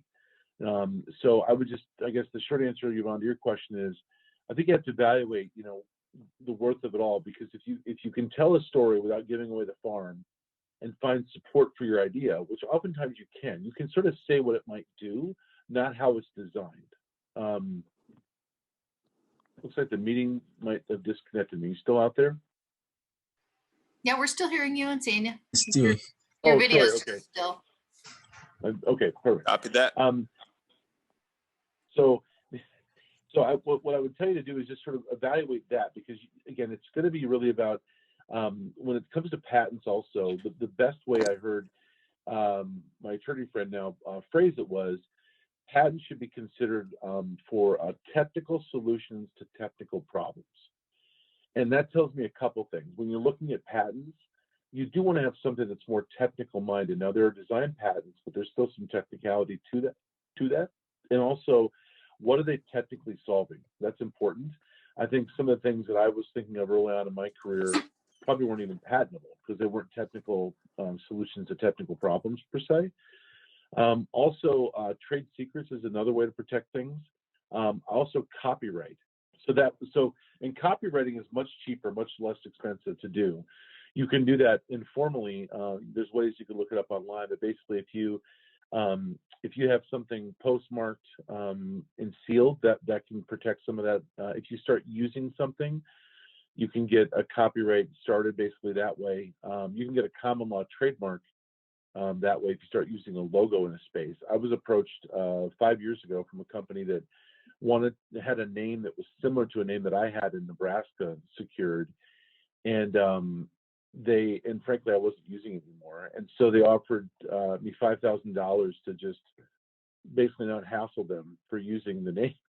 And I said, that's fine, okay. If you want to give me $5,000 for this, that's fine. So it's just being smart about it. You can get again, I'm not an attorney, so speaking of liability, and Dakota, I Yeah. would speak to that too. If a tree falls in a forest and no one hears it, does it make a sound? So what do you have to lose, really? Yeah, it's true. What do you have to lose? And I think, Ben, there's some really good inexpensive ways you can go through your state's organizations, like the Secretary of State. You can file a state copyright or trademark, I should say. I mean, there are cheaper ways to do it, but if you want to do a full-fledged trademark, that's anywhere from $15,000 to $25,000 unless you work for a company that has an attorney that's doing that. So just be mindful of doing that. Now, at the same time, that can seem like peanuts compared to what you can get out of it, the win, if you will, in the end. So, Yvonne, you think that helps at all? I think it does. The person who is asking, let they know if there's anything else I can do to help. Also, that legal core, link might be another place to have a conversation with a lawyer about the intellectual property issues, Right. PTO.gov has a lot of great resources to help with, understanding a little bit more about, some of those issues. I wanted to re-mention the My Minnesota Business website is the South Central SBDC. We've got a couple folks from the SBDC who were here earlier. The Small Business Development Center provides free help with your business ideas. They'll help you with marketing. They'll help you with accounting. They'll help you with some of these legal issues. They have a connection with Legal Core, which is an organization that does free legal help. attorneys in the area give some of their time, free to people to help them with their business startups. So those are some great resources. The Center for Innovation and Entrepreneurship that Emmanuel and I are from is a resource for all of the student entrepreneurs too. You can just email us at cie@mnsu.edu. We will help you develop your business idea. We'll help you walk through your canvas. If you're thinking about an application for big ideas or any other business plan or a pitch competition, we'll help you with that. There's a bunch of business plan and pitch competitions that are happening all across the state and around the country, and you can apply to them. And the cool thing is right now with COVID and with everybody being online, that virtually all of them are virtual. So once you put together your plan, your pitch, maybe a little video about your idea, you can use it again and again and apply to a number of different competitions. One team that started with me last year has already gotten $17,000 in funds, and they're working on 3 other applications. So it's one way to get, from that, I have no money, but I have a great idea, to someplace where you've got a little bit of money to help you with things like if you want to get a patent or if you want to build a prototype, get some initial money to buy initial inventory, that kind of thing. So if there's any way we can help you, shoot us a note. We're here and we'd love to. It's really fun. And a couple of people that are here are people that we've been talking to. Those of you that we've been talking to, speak up, talk about your ideas. Sam, your lawn care business is really interesting and very cool. You should talk about kind of where you're headed next with that. You've got a lot of really neat ideas out there. Lindsay's got a really cool idea for a business up in St. Peter. Samuel's an amazing photographer and videographer. Should talk about his business. So I'll call you all out. All right, Dakota, back to you. Awesome. Yes, thank you guys. Thank you. Sorry about that. Yeah, by the way, Yvonne, I would love it. Like, I don't know how we do it next time, but I would love it if we had like a pitch session, elevator pitch. Everybody gets 2 minutes or something. So next time. All right. Well, thank you guys. Let me share my screen again here.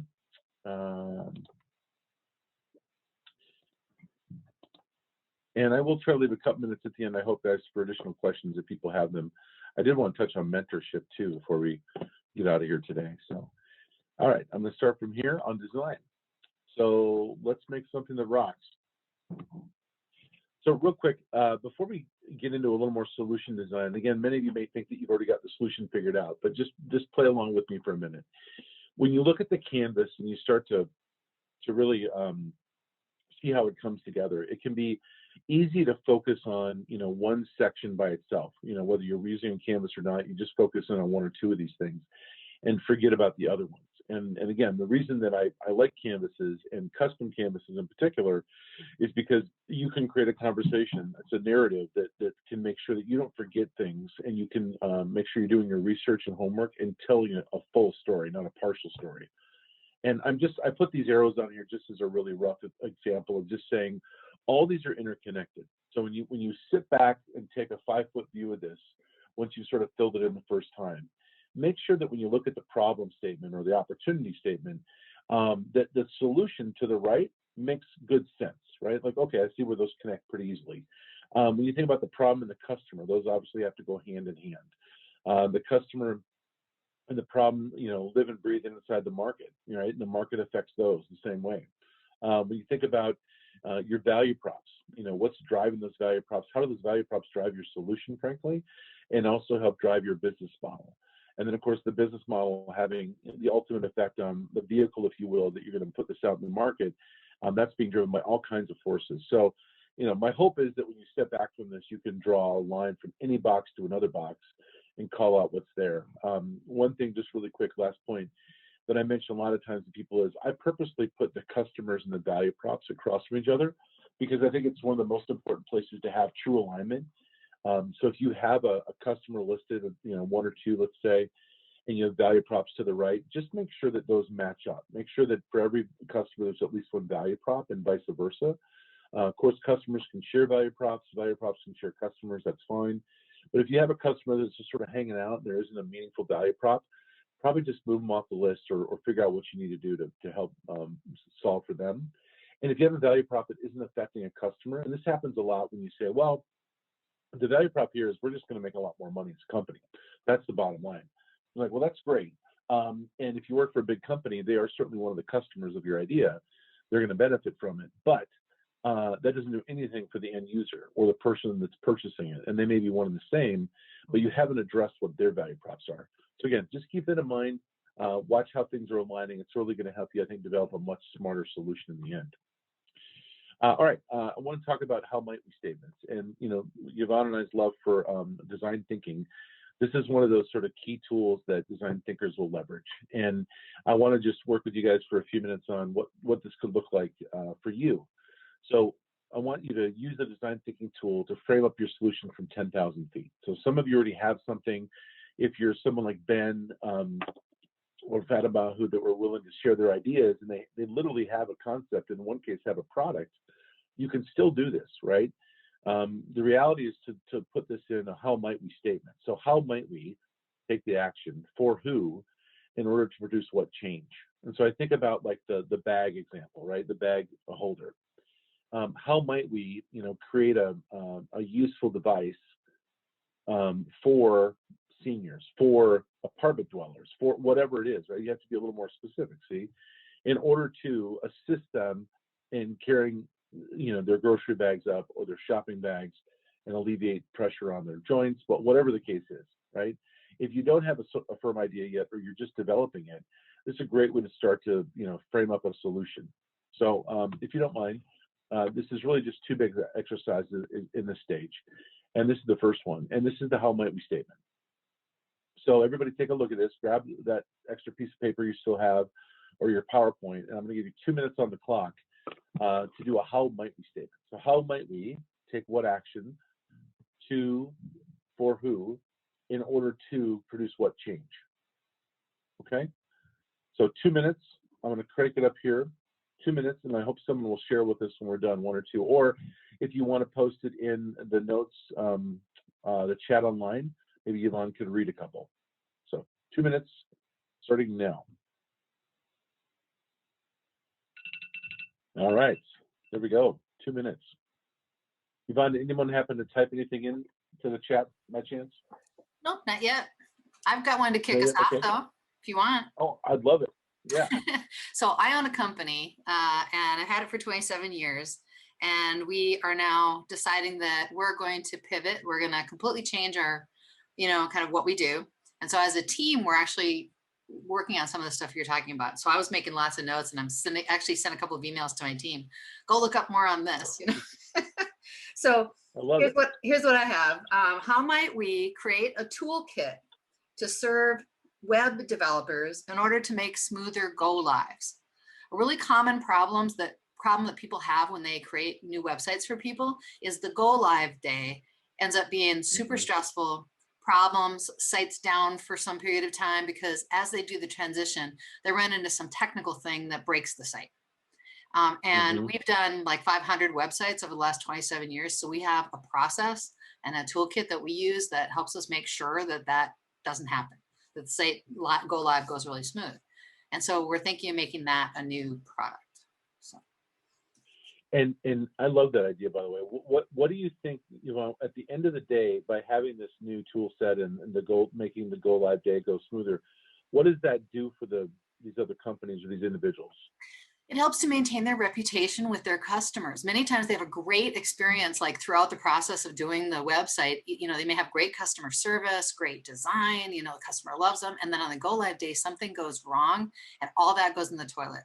The customer suddenly is really unhappy with them and thinks they're terrible because they lost business, you know, and they lost people there. Then they don't see them as professional. So reputation's one. Another one is cost.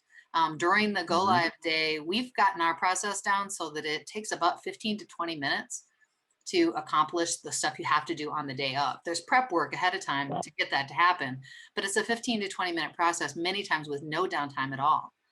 And so that's the cost savings of, you know, your labor that day. And many times when something goes wrong, people flail. As they flail, they break stuff and make it worse. You know, they solve the wrong problem, you know, and that can cause additional expense and somebody having to come in and fix it, you know. So cost and time and reputation. Cost, time, reputation. So what I'd love to see, again, just my 2 cents, wherever that's worth, is I thought you had a beautiful how might we, and I would love to, when you did an order to, and then at the end you mentioned about affecting their go live day. Uh-huh. I would love to see you put those 3 bullet points ahead of go live day in order to, right, decrease time, risk, risk to their reputation by making their go live day better. So basically put those change points in there, because just by applying it, I think because you probably live in this space all the time, it makes sense to you. But that way it's clear to people what you're really affecting.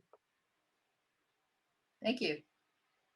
Yeah, so that was great. So I think I love how might we, because I think if you really step back and look at them, you can see like it identifies the problem without telling you the problem statement. It obviously has the stakeholders in it, the customers that is, and really I think can call out the value props. And in many ways, like in your case, can even give a shout out to the solution. So I think that was great. Anybody else want to share their how might we?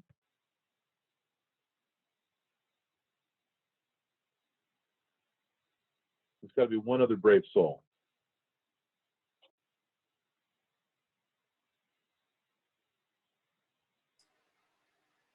I'm going to start calling out people. Kevin, you've got such a great idea. You should say something.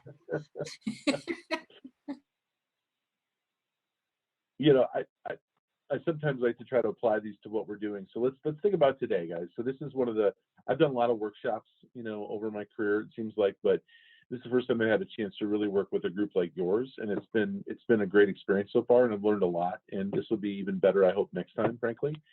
And I really hopefully tried to make sure there was a lot of action going on and not just talking to. That's one of the lessons I've learned over the last year or two, especially.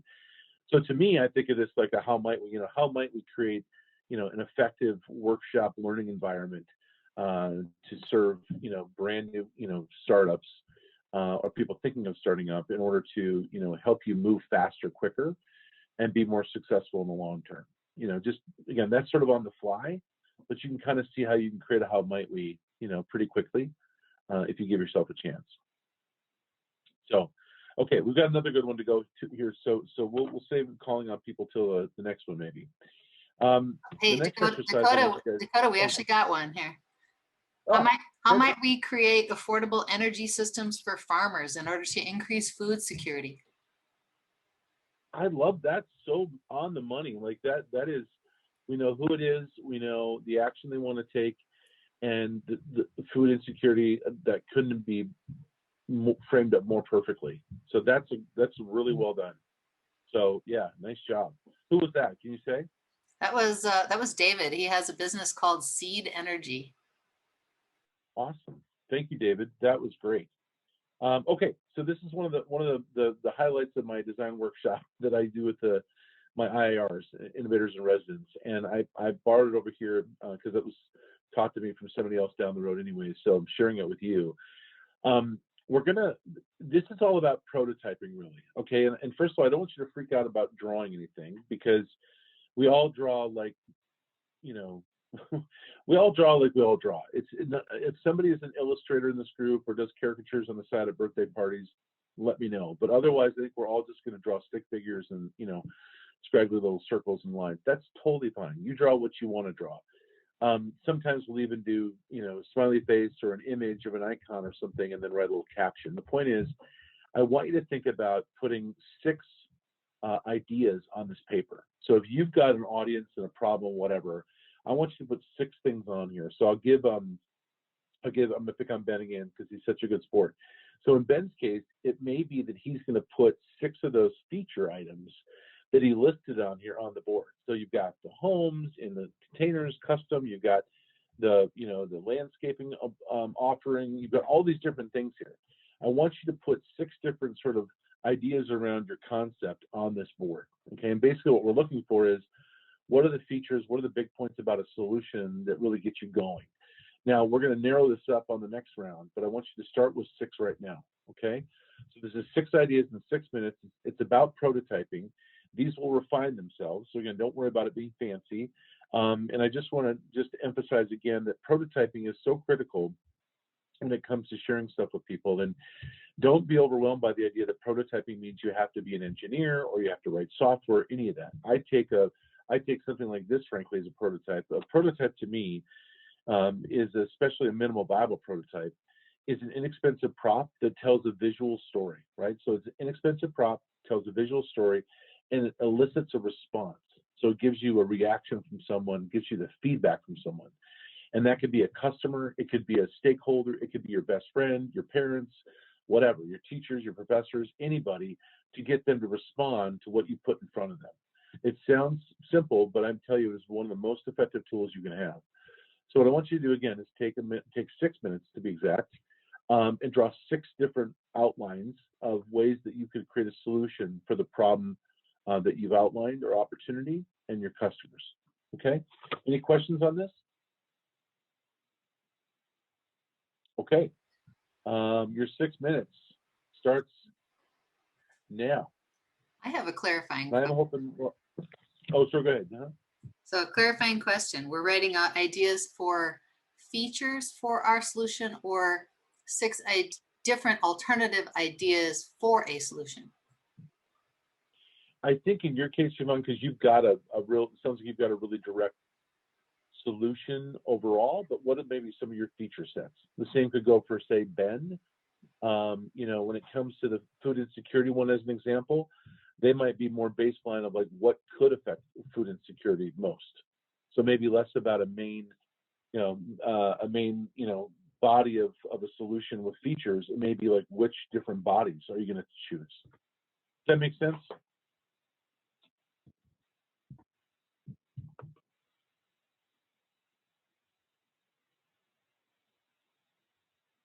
Was that overly confusing, Yvonne?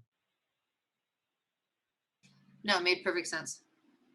Okay, sorry. All right, just making sure. I'm trying to figure out how to draw a training video. Like, what does that look like? Oh yeah, a little window again, with listen, a little play button, I guess. Yes, I love that. You could literally put a play button and then put a caption underneath it. You know, Right. put training. That's all we're looking for. We're not looking for, Okay. you don't need to go crazy. Draw a little camera. It's Pictionary, basically. And Dakota, I guess I'll just kind of go stream of conscience here on Yeah. So for the ecohomesteading.com, it would be affordable eco housing would be one.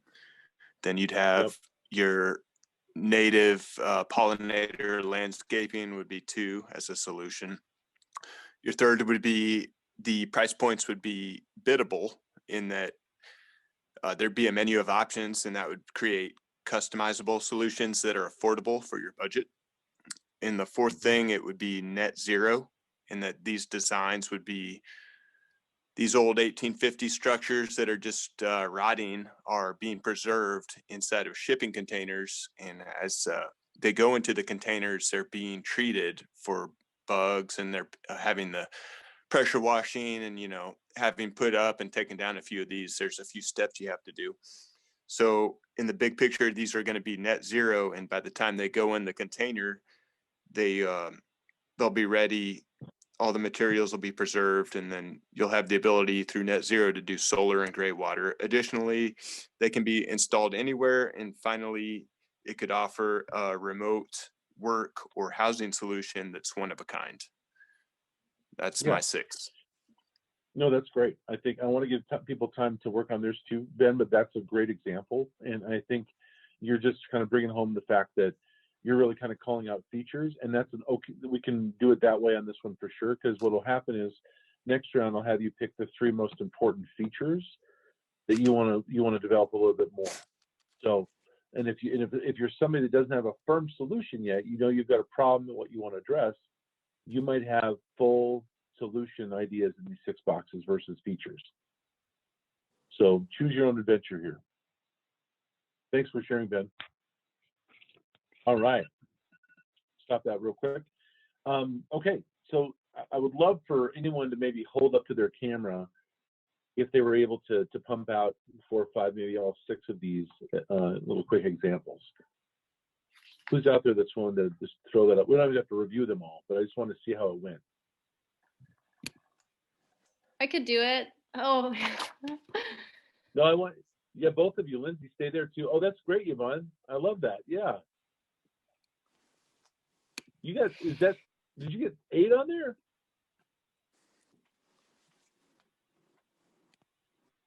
Lindsay, I'm an talk about yours too. I'm an overachiever all the time. Sorry. You are an overachiever. I have to create a new category for you. Lindsay, let's see yours. Okay, I cannot draw, and I wasn't going to share originally, but Don't feel that. No. Oh, cool. Okay. Now let me just see here. One page, man. Yep. This is perfect. Like, I would love to keep this as an example going forward, because this is all you need. there's a cow. I don't know. Like, what? Mood music. I love it. Thank you for sharing that, Lindsay. By the way, what is the cardinal marketer? Oh, I'm a marketing consultant. Cool. Okay. Thank you for sharing that. How about one more? One more brave soul to share their drawing.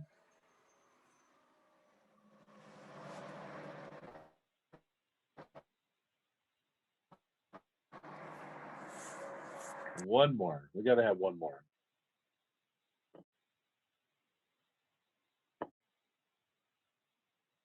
Ben, did you draw yours out by chance? I did. You did. I did. See if I can get the video to go. I don't really know how to do it that good. Don't sweat it. I'll put you on the spot. Thank you, guys. And Yvonne, you'll get 8 minutes next time for your 8. So I'll make sure that happens. Okay. So the next round of this, as you can imagine, and just please play along if you can, because it does matter in the end, is I want you to, oh, there he is. Nice. We got the video, I think, Ben. Sorry. I'm not that good at this. If it works. It's on. He's up. He's running. Flip the camera. I'll just do it like that.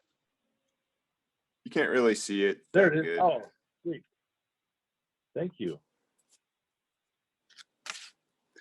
But awesome. I get confused with the features and solutions, guys. I think when you're an optimistic entrepreneur and you get those two concepts confused sometimes. Yeah. No, I totally get it. I did it too for a long time. I still do, frankly. You just kind of have to catch yourself.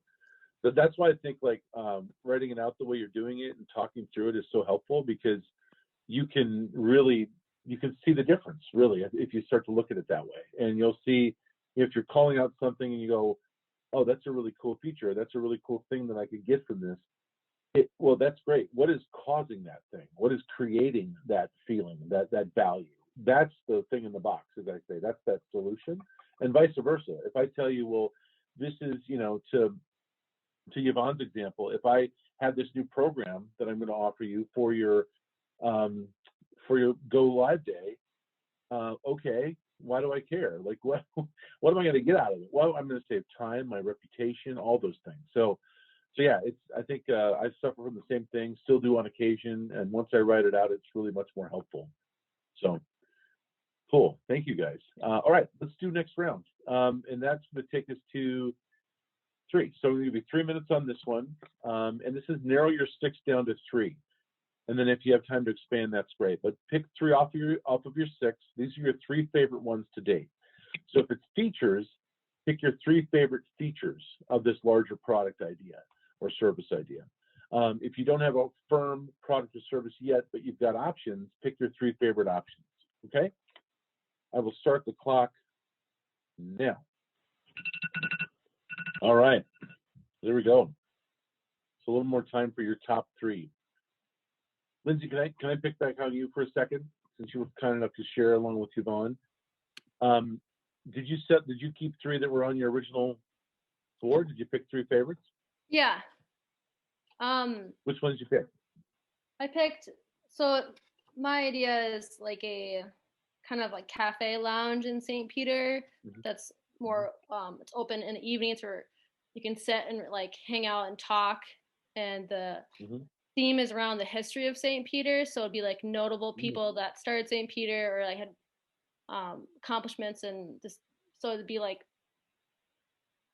yeah. And then so a place, so local history was one of them. The second one was cozy atmosphere, because right now all we have is like in the evening is like bars and like restaurants where you sit and eat and you go. And so this is like something that you can sit and hang out and get some small plates and like talk. And then the third one was like a 1-page menu. You know, you go to those restaurants and they have just a few things, but they're just really good. Yep. Good.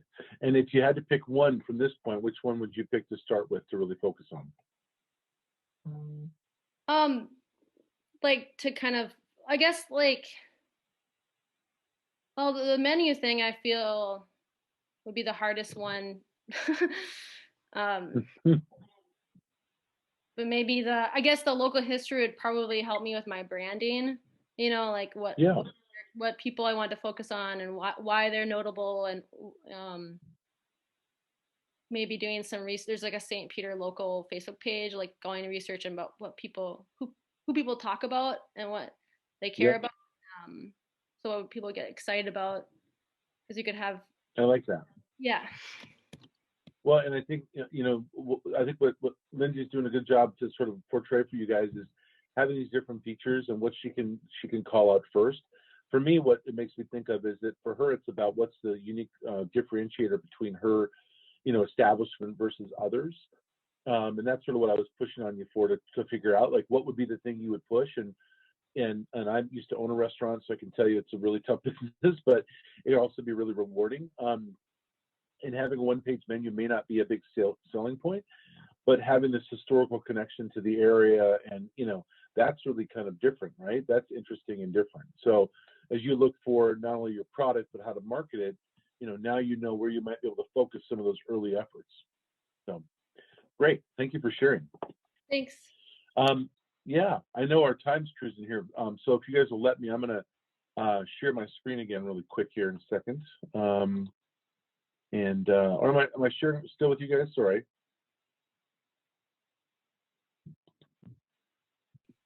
There we go. I'm gonna so you can imagine what the next stage would be here. We would do one, okay? So you guys can do one when you have time. But again, the whole point here is to get you to think really wide, think broad, be visual, be illustrative about your ideas. These are things that you can then go show others if you want to, spur new ideas, and really work on settling on one. If it's a product of its own or service, then maybe focus on that for your bit of research going forward. If it's about features on your larger product, it might be that key feature that you want to hook your teeth into for marketing or going to market. Real quick on this, I'm going to talk about business model for like 10 seconds, but the business model canvas, I'll give a shout out again to that. If you really want to get in the meat and potatoes of coming to market and what it means, and I could give a whole nother, 3 hours on this probably, but basically, how do you plan to make money with your idea? What's the cost to do just that? What to sell, where to sell, etc. So I would encourage you to get the BMC and start to fill that out. And you should be able to answer the basic questions, I would hope, for your application if you're in the challenge. But the BMC is a great place to go after that. So let's move into drive. We've got about 15 minutes left. Let's try to drive it home here a little bit. Now that you put the work in to find the right customers and fall in love with their problems, it's time to drive a solution forward. And to me, there's a few key components to this, and you can see the 3 on the screen, right? So there's developing that idea. Now that you've built your canvas, it's time to build your solution. There's delivering that. So the product or service is in hand. Now it's time to get it out to your customers. And then I think something that's way overlooked is the storytelling. Storytelling is the essence of building empathy and affinity, I believe, for you and your idea. So again, 4 Ps, you guys have probably seen this. Creating a product or service involves multiple parts of a moving puzzle. So just keep in mind that these are not static targets you're trying to hit or answer questions on. It's always moving. Prices in your market space are moving up and down. Your product will change because of the cost of goods sold and available customers, et cetera. The place where you sell it, that might change based on your need at the time, or this pandemic has never been a better example of changing brick and mortar to largely online. I mean, talk about changing place. And then promotion too. How are we going to promote this? And that's sort of ever fluid. It used to be that, I'm going to age myself here, but it used to be that, radio ads and billboards were the big thing, Now that seems like people in their 80s. Now it's about online influencers or whatever the case is. So always moving forward. excuse me. When it comes to sort of developing your product itself, again, that could be a whole nother section specifically about developing a product. But I wanted to give you something to sink your teeth into just a little bit today. So if you kind of start in the bottom right, work your way clockwise after that, think about what's in the box, right? Is it a product or service? How can you explain it one sentence, right? Keep it down to one sentence. What is it? What solution are you trying to sell here? What's the promotional mix? How will you promote your product? Who will you target? The promotional the product price. What's the cost to deliver this? You need to know that so that you can price it appropriately. And what price will you end up charging? So there's a combination of cost of goods sold, delivery, the whole combination of expenses there, but also what the market will hold and what the customers will bear. So there's moving parts there as well, but the price is really sensitive. You don't test price, by the way, in the beginning. You test really desire first and then get around to what they might pay. Pricing strategy, why are you pricing it this way? What's the plan moving forward? So if you start today at $9.99, is the plan to go to $19.99 in 2 years? You don't have to get 10 years down the road, but what is the strategy to make sure that you become as profitable as you can? Shark Tank, another quick example. All the time they talk about, well, what's the cost for your product? Well, they say it's $3.50. And one of the sharks will go, well, that should be $2.10 because I can get it from overseas. That kind of thing too. Like you might say, well, listen, we're starting off with this plastic flip to carry bags. It costs us $1.50 today. We believe we're going to get our first 10,000 done and get them out the door. We're going to start to source and do some molding overseas with the China suppliers, an example. We think we can get them at 50 cents, and beyond in quantities of 100,000 or more in the future. So you can show different models like that. The marketing process, what's the plan to deliver your message and marketing through all the different options you have out there? What's the most targeted you can do? And overall, what's the product mix? How's this product mix with other things that you're currently offering or might offer in the future? And also, how does it mix with the market itself? Plans and pricing, something to really think about. They can really make or break a business. Look at all the angles on how to plan a price and promote your product. I just want to show a quick example of, this happens quite a bit, especially online, but what you would call sort of a freemium model. I'll give you a taste, so just try it. You might like it. And that's a sort of buy now or sign up here now. The next one is more of a mid-level, $4.99 in this case. Let's get you the basics. And then you bump up from there to let's treat you like a VIP. The whole goal obviously is to convert people from one level to another, but it's a great way to get people started on your product or service, to have them get a taste. What are your vehicles? How do you plan to deliver your solution? This is a big thing internally and at the bank and really any large company, but it's got to be the same for you, I'm sure, as a startup or otherwise. Is this going to be physical? Is this a brick and mortar, like Lindsay's got an idea for an actual storefront? Great.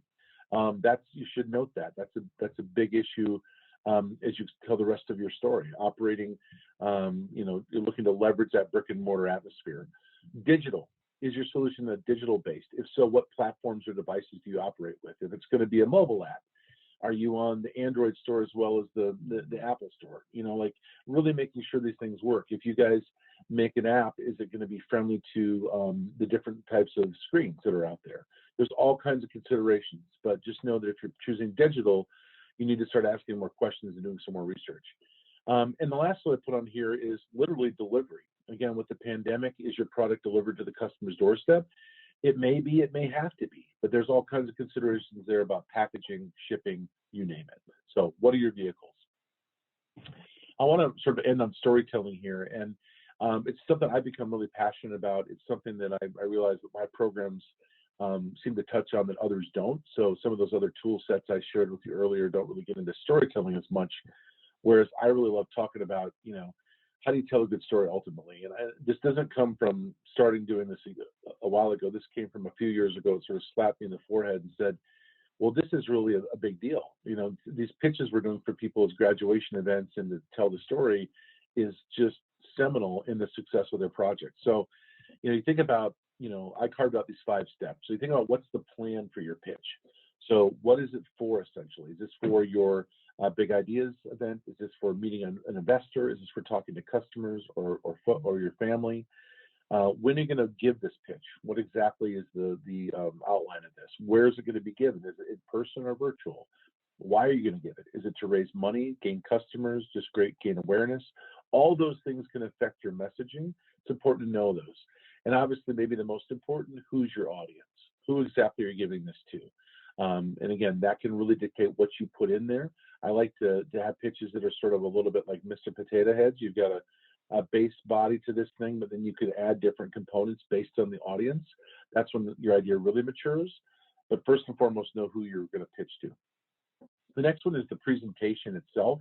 To me, I think of this as the physical manifestation of the pitch, the story, which is the format. Is there audio visual involved? Is it PowerPoint? Is it any one of those other tools that you could use? What's the style? What's the design look like? I went out and found actually a template that I liked that you're seeing today.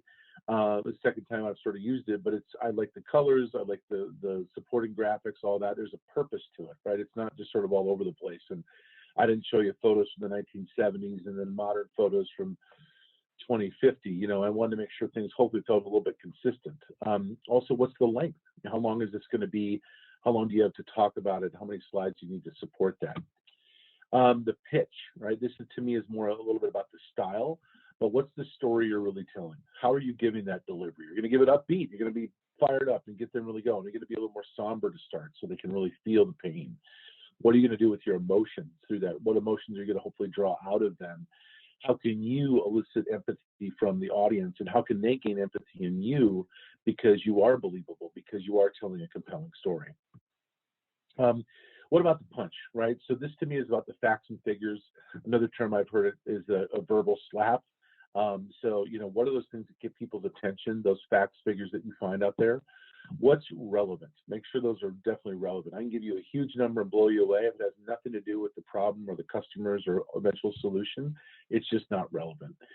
And one of the biggest things is what's repeatable, right? What will they walk away from that pitch repeating? They're not going to repeat all 5, 6, 7, 8 minutes. They're going to repeat a couple of facts and figures and maybe a call to action. So what is repeatable? And frankly, repeat it so that they keep drilling it in. And last is practice, practice, practice. We hear that all the time, but it is practice your pitches as often as you can. Start off by yourself if you want. Do it in the mirror. Record it into your phone, whatever is easier. And then get out of your own headspace and go talk to other people. Give them the pitch. I think it's a great exercise to give your pitch to someone that knows nothing about your space, has never really heard about the idea.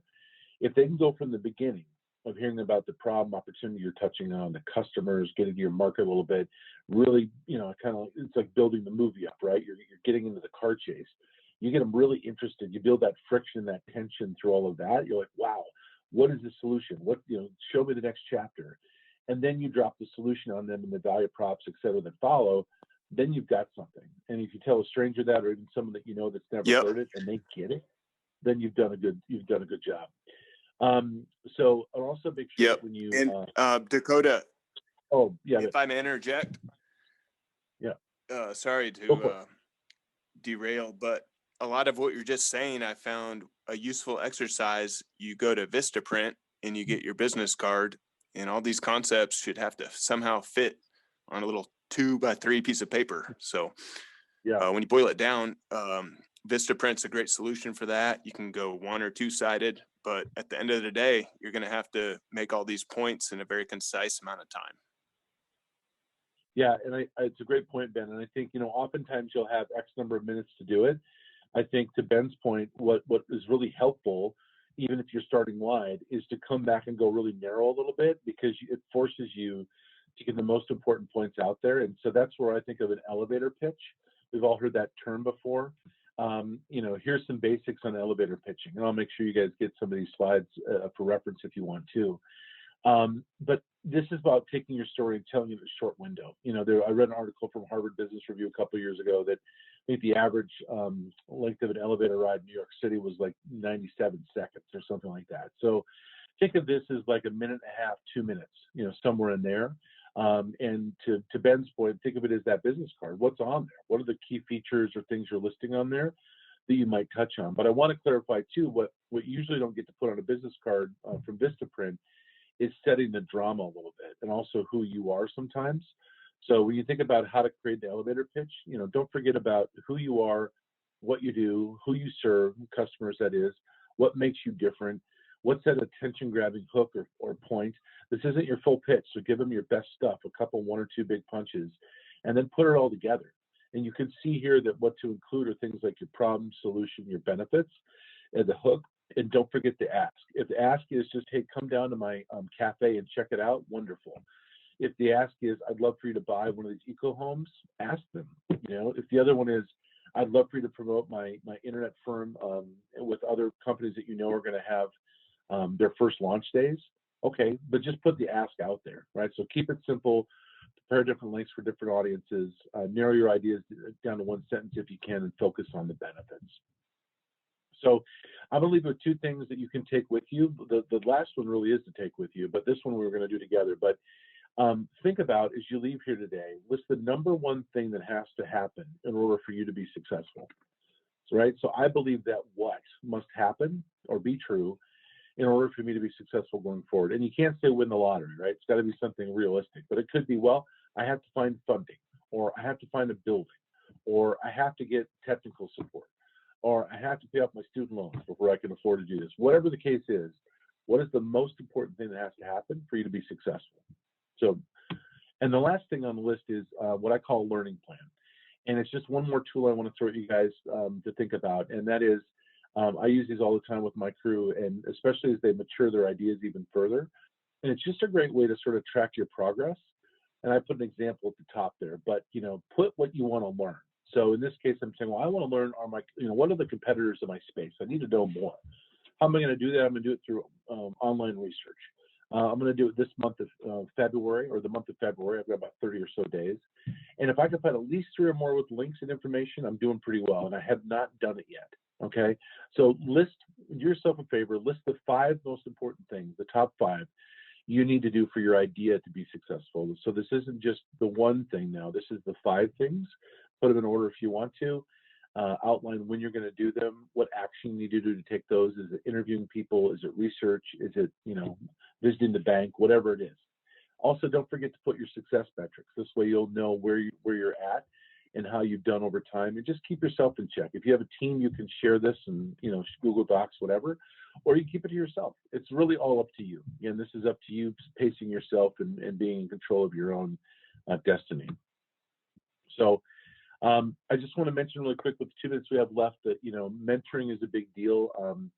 This has been a great experience. I'm super thankful to Emmanuel and Yvonne for having me do this. And anybody that's willing to deal with my crazy, weird schedule of my duties at the bank, as well as my duties as a father of twins, 2.5-year-old twins, which means we may not get a half hour on the clock for a couple weeks. I'm more than happy to talk to you. So please reach out, and Yvonne and Emmanuel can give you my Gmail account. I'll do my best to make a little time to talk about you or your idea, or help you any way I can, certainly going forward for a bit.